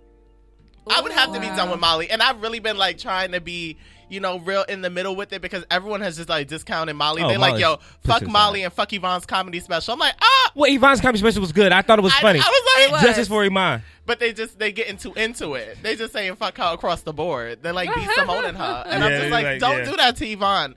But if Molly did that, I wouldn't be able to fuck with her. I'm already on Issa's side because it's Issa's show. But I'm just like, damn, Molly, come on. I think that's gonna happen. Did anybody else notice how country Nathan sounded last episode versus any of the other? Yeah, I never noticed that. I was trying to figure out when did he become so hood. Yeah, it made me so much more attracted to him. His voice was like so much deeper, and you could hear the Houston heavy in his voice. Yeah. But all the other, the last season that he was on, he did not sound like that. I don't know if they just try to give his character more depth. Because, maybe they try to differentiate him so much from Lawrence. They're like, we need you to have like a southern accent, so it's like a yin and yang. Oh, okay. That makes sense. Because he's actually from Houston. Yeah, and he does have he did have an accent in the show, but it was just like a lot thicker. He's like, I was like, oh. So you gonna come help me? I said, I whoa. don't even like light skin I said, niggas. I twitched a little bit. Yeah, because on social media they had this ranking. They was like, rate all of the men from Insecure in order, and I had put Nathan at the bottom. I was about to put Andrew above Nathan, and then this last episode, because Andrew looked good as fuck. He do. Andrew looks good. The rings and the hair, and the aura. Like I think Andrew is a snack, but once I heard Nathan's, because Nathan is scrawny, I don't like that shit. He's short too. Wow. Yeah. We the same height. Yeah, you got to be thicker than I am. So with that, I heard him speak, and I'm like, wow, Nathan's voice, the bass, the southernness. I was like, this nigga, let me put him above Andrew. But he still can't go above Drowan though. Dro has a special place in my heart. I just meeting him in person is like, because he came to my job one time to get a tattoo, and I was like, God damn. He has sex appeal in person. He does. And he's so big. No, I think he does have sex You don't think so? It's just his height and his confidence. It's the height and the confidence. Because structurally, he's not the cutest. He tried to play me. I don't appreciate it. How? He's at Brunch to Bomb. And he posted me on his page talking about, oh, look at this girl all up on my homeboy or something like that. But first of all, I wasn't looking at him or his homeboy. I was drunk as fuck. And he zoomed in on my face looking drunk and sweaty as fuck. Oh, no. He is a ladies dude. Like, you could tell by the way he moved. Like, the girl's like, oh my God. It was the girls like way up top. And he entertains like, hey, come down all here. of it. Yeah, and it's like, you're not even that cute. I think this is his first big breakthrough thing, though. Yes. So I guess he's enjoying it. Yeah. But none of them is fucking with Daniel, in my opinion. Like, aesthetically. I mean, I think Lawrence is so damn fine, but... with a haircut. Lawrence, right. Yeah. But this Daniel last is... Yeah. And when they show him... Right. Like, I'm getting hot. No, okay, Lawrence is my ideal husband. Like, when I think of what aesthetically how I want my husband to look, it'd be a He's Lawrence. like perfection. Yeah. He's absolute perfection. Issa is like Tyler Perry when it comes to picking these niggas. Like, okay, she knows. Not a bad one in sight. She knows. Not a bad one. Let me be a part of that cast. Right. Just how do I sit at that table? You don't even got to put me in the credits. I just want to be there. I'll be a little intern. I'll hand out the scripts in the lobby. I'll vet that way. Hi. No, go home. Okay. I'll do that. I'm coming up with a pitch to Issa for me and Simone for next season. Okay. What y'all gonna do? Y'all gonna be... don't ruin it. Y'all have to be at a brunch too, but I'm doing a live show. At some point. I could so see that for Insecure. Like, I could see y'all doing a live show in there, like being one of the radio personalities. Like, yes. That's so... I can see it. I received that. You should. Yeah. She should receive it. And I should receive a check. Okay. We all shall reap. We're going to reap from that. That'd be fun. we have talked about what we really liked about this season. What were you a little disappointed in this season? What did you feel like we missed? The 27-minute episodes. Yeah. This last one was 36. Oh, wait, no, it wasn't. They were sitting at the table talking about the show. I watched it on a bootleg site, so it's hard to tell. Okay. You know HBO Yeah. Max was free, right? Really? Yeah, well, no, HBO Go was free. For how long? I don't know if it's still do free. For like a when month. Insecure comes back out, they usually, do the free trial again. Yeah, so that way you can watch the whole month. Okay. Just next time. I mean, I'm not missing out, but next time, Yeah. That, and I guess it's just been so hard, like having to wait a whole week to like, which is what every show. But I think the only thing I was disappointed in is I didn't like but I would get frustrated at the lead up shows. Like where nothing happened, it was just a lead up to the next episode. It's like, God damn it, I just make something happen, Yeah. But that's just with any show that I watch. I don't like lead in and lead up shows. I just want the shit to happen. Though. I know, but I have too much anxiety and I'm a very impatient person. So. That's true. I think Issa in the writer's room, because other people come in too, they've mastered the art of making it real life. Like everyday shit just does not happen. Some days are slower than others, and you're just like, not much happened today, but it was a day. Yeah. And I think with Insecure, if they give us too much of the theatrics, it takes away from like the reality of what life it's very is. It becomes Scandal. Yeah. And very Right. Like, oh, heart attack. Like, no. Or like an Empire. It's like Yeah. today could be a calm Yeah. day. Like I didn't talk to nobody. I sat in the house. I dealt with my job. I Yeah. maybe spoke to my friend.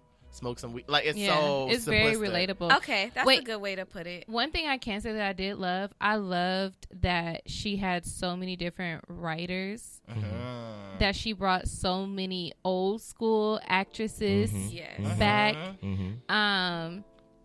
And that she's putting her people on, because when Tristan was on our show 2-3 weeks ago, and he was saying like being an actor is an entry level. It's an entry level position. It's an in the entry level entertainment position. Like industry. you really have to be like a writer and a creator, this and that. I love the fact that she's been giving everybody opportunities to build their resume.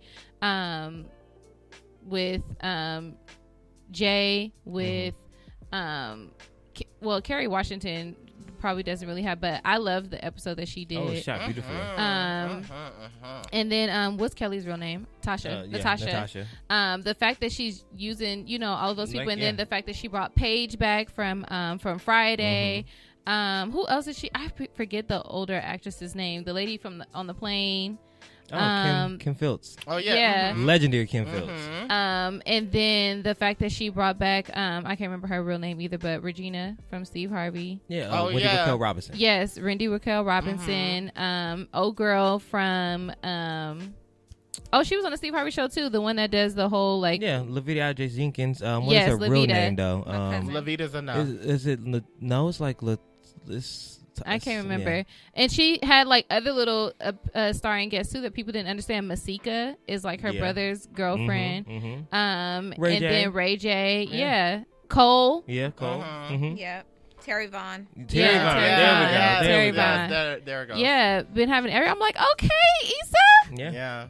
So this has been the best season yet. But with other things that I didn't like about the season, like you mentioned, there's so much, like the Tiffany thing. That was like the first half of the season, and we have yet to revisit it again. You know what I mean? Like how she doing with her daughter, and like I want to see more of Kelly's life. That's what I was going to say. Yeah. I want to know Kelly's backstory. I don't know if we're preparing for a spinoff later on in life, but I want to know more of Kelly's backstory. I want to know why she's crazy, why she does the things she does. Yeah. I also want to know more about her Tiffany. family, like right. Because the Thanksgiving videos was giving me life. Yeah. I want to know her thought process. Like, I want to know why. Like, what was the moment where she's like, I'm going to give this whole accent to this nigga to just make him think I'm not from here. Like, I want to know how she thought that out with herself. But also, Kelly's the only real friend that Issa had this season. Yeah. I feel like that's absolutely. Because she was the only one helping out at the fundraiser. She's been the only one that Issa could really like call for advice outside of Molly. Like, she's the one that held her down during the fight. Her and Condola were friends at first. Yeah, but then they found out they was fucking the same man. So I mean, Tiffany tried to, but she just wasn't always around. Tiffany does not try. She did. I think Tiffany's the type of friend that says, I'm going to act like I'm trying. Mm-hmm. so people won't look at me crazy, but I'm not actually trying. That's deep. But I mean, after the whole thing blew up at the block party, she was making herself available. Maybe because she didn't want to go home to the baby. She didn't want to go home to the baby. And that man. I really want to know more about Tiffany. Brother. I want to know more about Tiffany. Or maybe Kelly's doing them. Doing who? Tiffany's husband. No. Two bad friendships.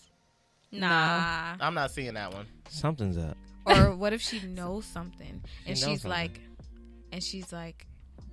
she don't know nothing. Who, Tiffany or Kelly? Is keeping it from Tiffany. Like, Kelly. I didn't want to mess things up for you. I don't know. Something's going on. Somebody say he fucking the babysitter. Probably. Who is the babysitter? Kelly. Kelly's the Kelly the babysitter. That's oh Lord. I don't know. It's so much. Also, I really can't wait to see how much it expands. I think what they've done this year for writing and just the way it's shot and it's just. I'm excited to see who the writers are going to be next season. Yeah. I want it to be me. It can be. I mean, shit. With no writing experience, but Girl, hey, just choose speak me. that shit into existence. Right. Speak it into existence. Right. So, my final question about Insecure for you all. Mm-hmm. If you were to be a character in Insecure, whom would it be and why? Ooh, that's a good question. It's a fun one. Dang. I don't know, Simone, you go first. Shit. I'm trying to think beyond the main characters. Mm-hmm. Can I go first? Yeah, you go. Sure. Yeah. Issa. You be Issa? We operate in life so much alike, and I guess it's because her birthday's the day after mine. So it's like everything she does, I'm like, fuck, man. And I knew you would do it. I understand why you did it. You shouldn't have did it. And I understand all of this. Like the talking in the mirror, all that shit. I get it completely. So it's like, that's my spirit animal. But that's why I hate seeing sis fuck up so bad. And that's why I really hope she does not fuck up with Lawrence. But I think she's going to fuck up with Lawrence. Why? Because I'd fuck up with Lawrence. But we're going to see what happens. I can't just pick one character because I'm such an interesting person. Like, I'm a bitch, but I'm also very loving and caring and giving and awkward. So I can't just pick one. I feel like I would be a mix between. I don't think you're awkward. You think you have awkward moments? Yeah, you don't. I don't have awkward moments with you. Oh, I don't have awkward moments with people that I know, but outside of that, it's fumble. Goodbye. Yeah, I don't know. So I think I would be a mixture between 3 different characters. I would say a mixture between Issa, Tiffany, and Kelly. Okay. The reason I say Issa is because, kind of like what Eric said, I do have a lot of conversations with myself in the mirror. I remember in high school, I used to but I used to practice all my lines I was going to say to all the girls that was like trying to bully me, like all the shit I was going to talk and reenact the whole thing. Wow. But now I just be hyping myself up in the mirror.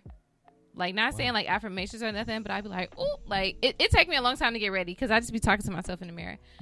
And then I do a lot of weird shit. Like and Simone can attest to this. Like I overthink a lot of things, and sometimes I'm not like I'll start a whole bunch of shit before I got one thing going all the way.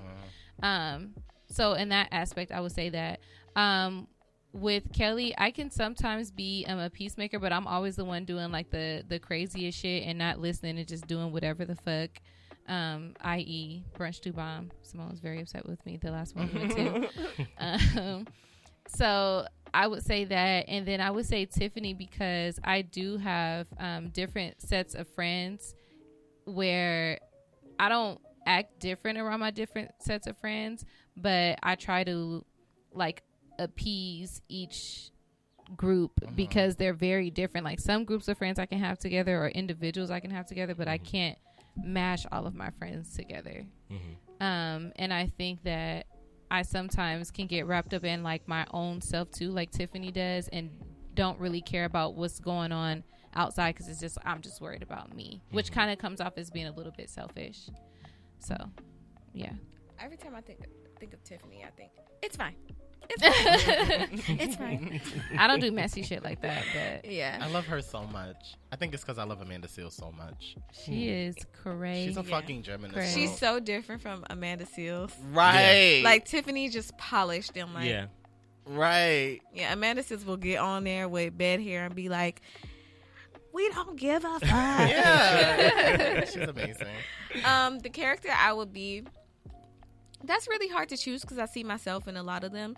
Obviously, Issa, that's like why I fell in love with Awkward Black Girl when it was that. Because just the way that she reacts with Nathan when she like don't want to come out and say like, oh, we're just friends now. She just like, what's up, homie? That's so like that is me. Like, what's up? But honestly, like not as bad as her, but I've admitted on our show before, like I had some Molly ways. Like I'm not afraid to admit, like not with my friends, but just with like men and like just especially how she was with Dro, just like not listening to like what is smart and just kind of going with emotions and regretting it later. So I would say that. And then also Andrew, because he's very like chill and understanding, which is like that's gonna run out with Molly for sure. Has to, because she's a lot. Yeah, like he asked for Indian food and she brought Chinese. Yeah. Like and you could see it in his face; he was really agitated. Yeah, I would be too, because that's he didn't like say anything. It's food, but it's like you clearly don't give a fuck about what I want. And you didn't call and say that you're changing. You just did it. Right. Yeah, but damn. Yeah, Molly. he's chill. He's just like, ooh, Andrew gonna break up with Molly. I think so. He is.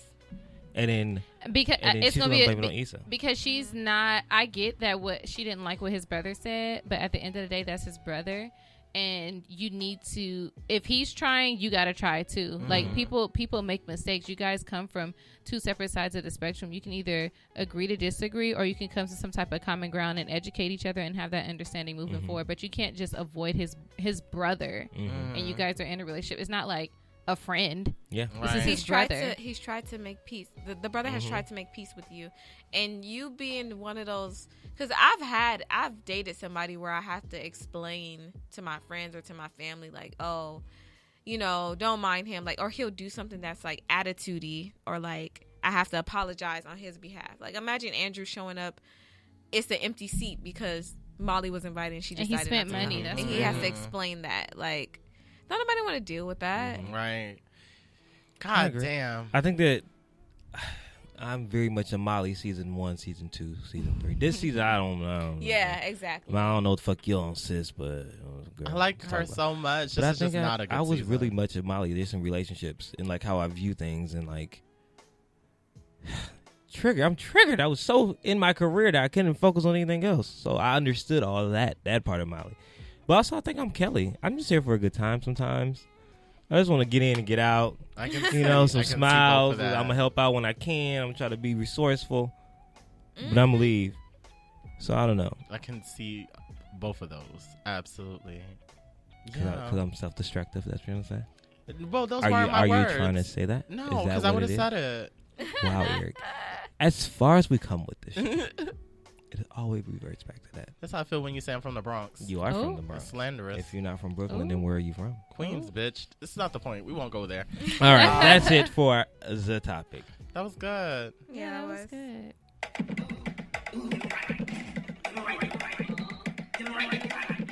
It hurts when I do this. So today's question of the day. Question. What at this point in life do you feel like you're looking for most? Question. And I'm leaving that general. Honestly, I have been having like baby fever. I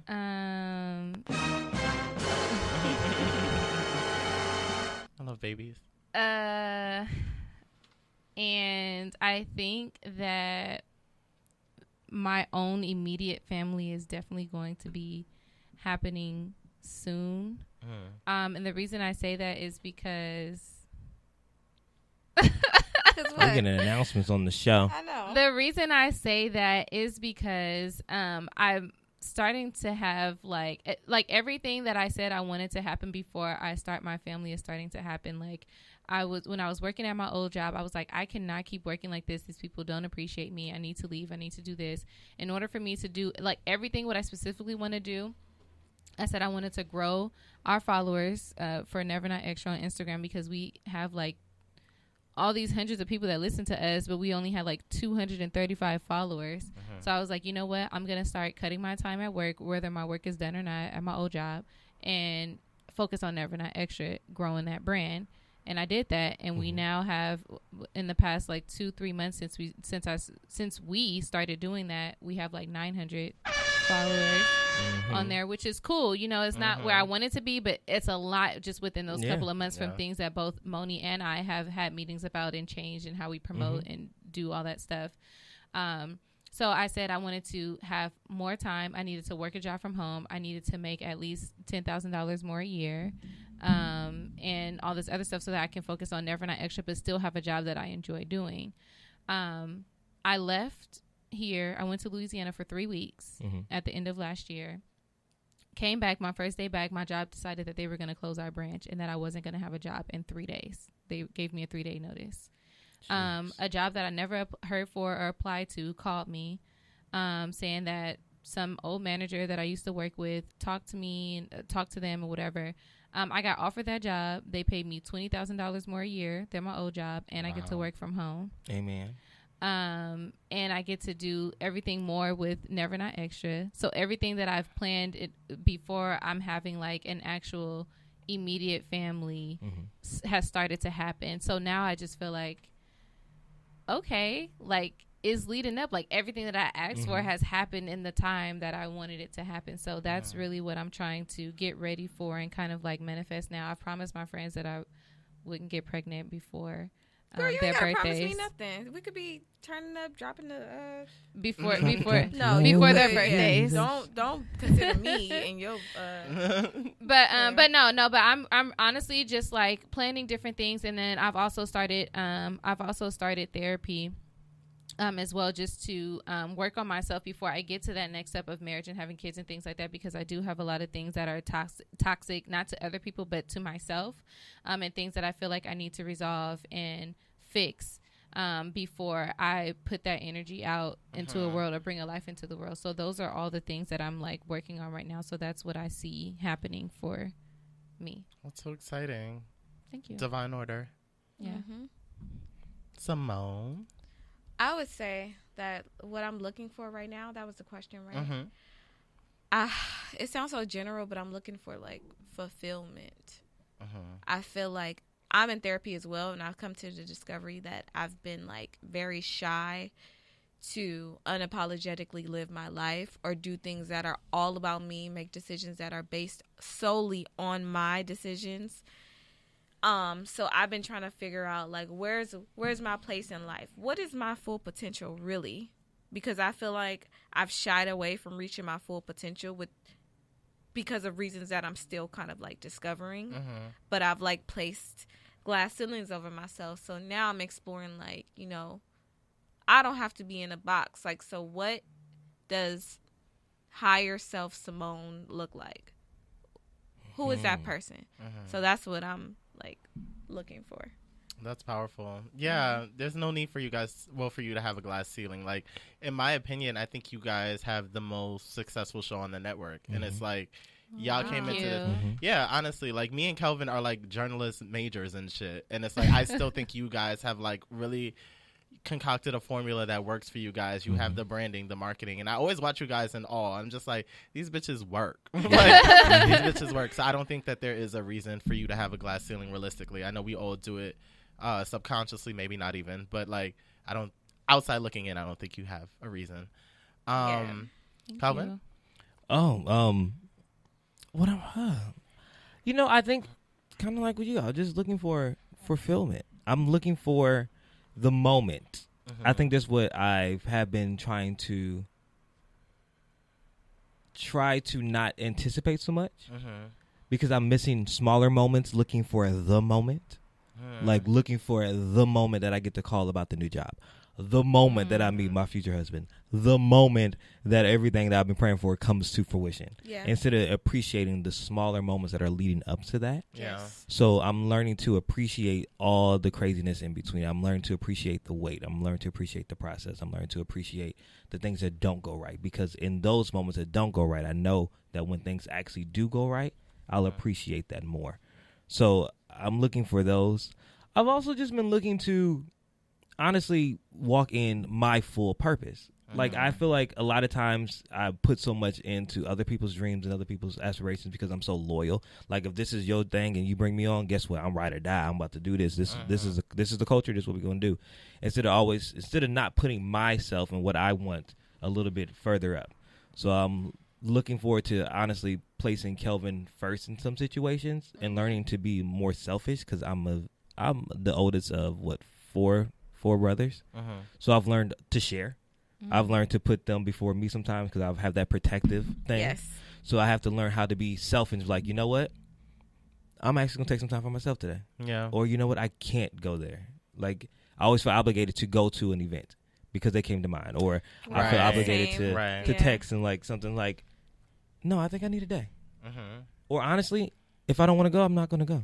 And do it without the guilt. Yeah. Me and you are on the same thing because I, like, when it's a weekend and I don't have work and I don't have plans with my friends, I'm like, okay, I have to go see my parents.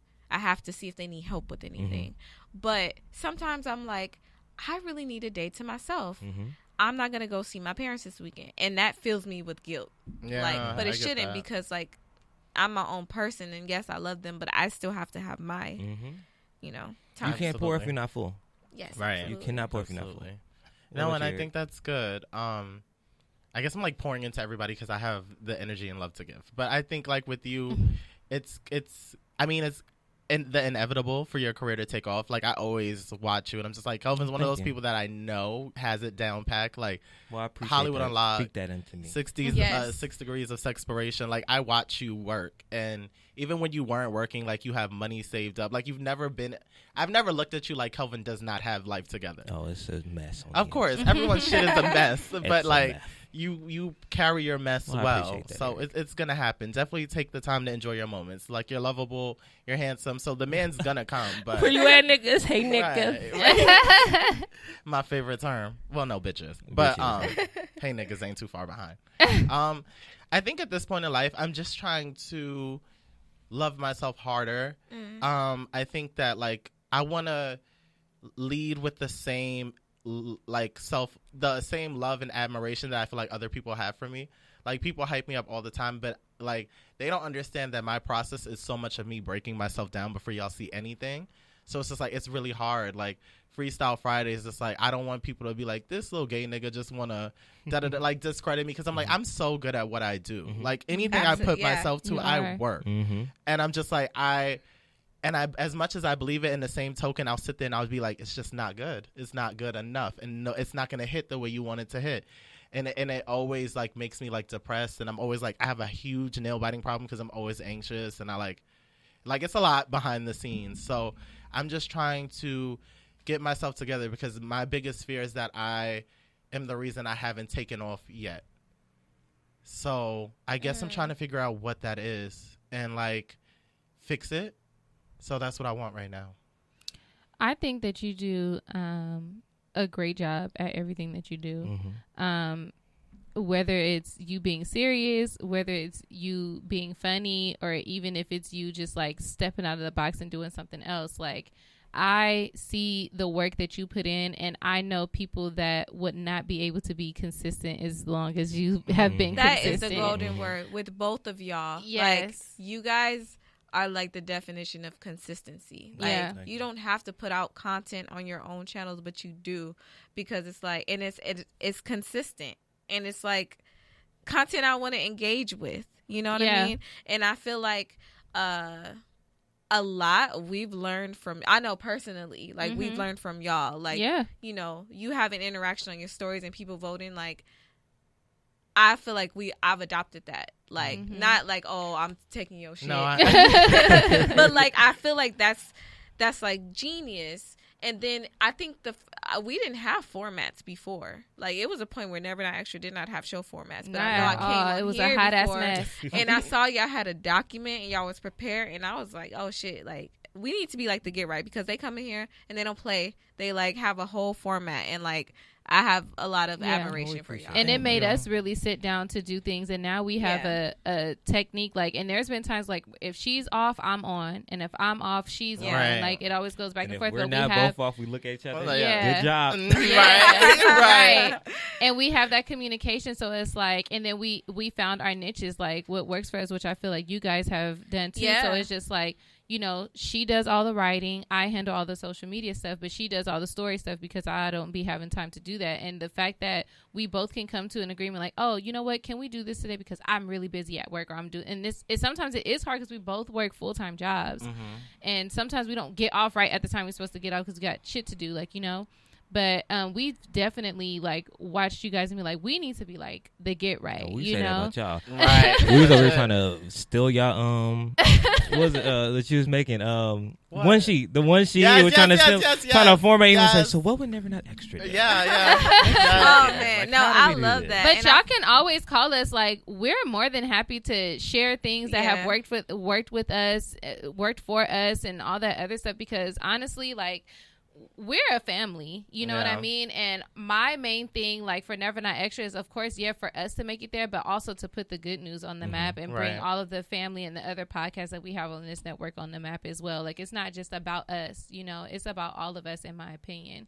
I feel like that's what I love about the good news is like, it's not like, oh, how can we be better than them? We're going to do this and we're going to try to, no, it's like, I see stuff from all of the shows and I'm like, that's great. They're doing a great job. Let me incorporate that, or anything that we figure out works for us. I do not mind sharing it, like, because we're all like one family trying to, you know. Yeah. So I appreciate all that you guys do. I appreciate you guys inviting us, because I missed you guys. I was like, dang, I don't ever see them anymore. I know. So, but yeah, Eric, I think that going back to what you were saying, and I've been learning some of this in therapy too. Like, you cannot beat yourself up. Like how Kelvin said, you have to learn to appreciate the small things. Like, think about how many people have started podcasts or started a page or started something that they wanted to do, and it just fell off after like a month or less. Yeah. You've been doing this for a very long time. You've had great opportunities. The most senior on the good news. Yeah. Probably. Yeah, I forget that. Yeah, you've had a lot of success with working with, you know, different companies and things like that. So think about it in a way where it's like, you've got to work with all these different places and all these different things. You've gained all this knowledge. What if something happens to where you have the opportunity to create your own shit, and now because you've had all these different experiences, this was all a lead up, and this is the time for you to start building on that. You get what I'm saying? Like, now you're a jack of all trades. Yeah. So you have to just try to think about it that way. And I know it's easier said than done, but it really does need to become a practice. Yeah. You know, and you can always call me if you're feeling down, because I'll tell you what is up. Moni thinks that I do too much, but I literally always answer my phone because I never know if somebody needs me. Like, it's either me just being an ear or giving advice and all that other stuff. A break a little bit. And I do give myself a break. It depends on who it is, but people know if they close to me or if they not. Like, me and Eric don't talk every day, but when he texts me, within 5 minutes, he done got a text back or a call from me. You know what I'm saying? Like, so it depends on who. If it's somebody I don't talk to all the time, like, no. But if I consider you family, and when I'm somebody's friend, like, I'm your fucking friend. Like, you call me or text me or whatever. Like, you know, I don't put myself out to do it. I know that's one thing I do know. I do know my limits. But don't beat yourself up about that. Either one of you guys. At all. I received that. Thank you. Yeah. Look at you, you got a crop top on. Do I have anything else? Shit, never not a crop top. Never not a crop top. And that was the question of the day. Question. So, at this point in the show, you know, we're like 3 minutes over, but it was good. It was definitely worth it. It was. What have we learned today? I'm trying to. Where did it go? Oh, I don't know.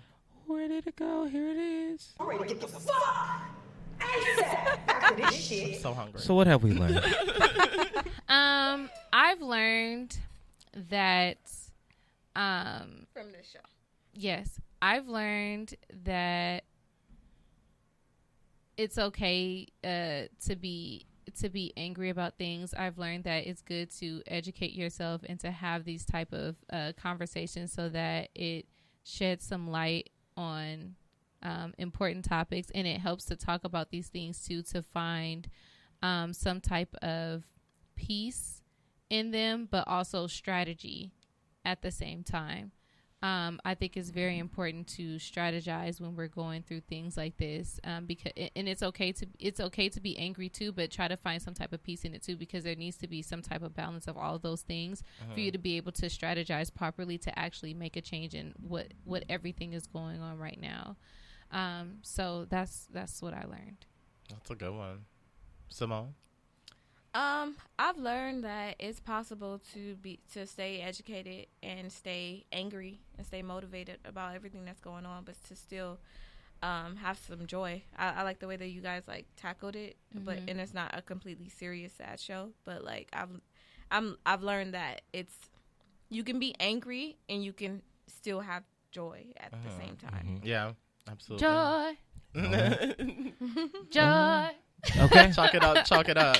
You know, I grew up in the church in the good Baptist. No, I think that, what have I learned today? I've learned that if you're a word for Christ, oh my God, you need to make sure you're looking at all parts of God's body and not just one part of God's body. Also, that what you said, it's good to have a duality. Black people need to have joy. I know we are hurting. Yes. But we have to smile. Can't let it steal your joy. You cannot let anything steal your joy. I've also learned that Kelly is fucking Tiffany's husband. And I've also discovered that B. Simone may never get married. I've also learned that black people are special and we should not be hanging from trees. And if I get my reparation, it better be worth it. Right. That's what I've learned today. Right. Amen. That was good. I've learned that, you know, no matter how put together everyone seems, everyone is still trying to work it out to the best of their abilities. Yep. And to be gentle with yourself. Yes. Yeah.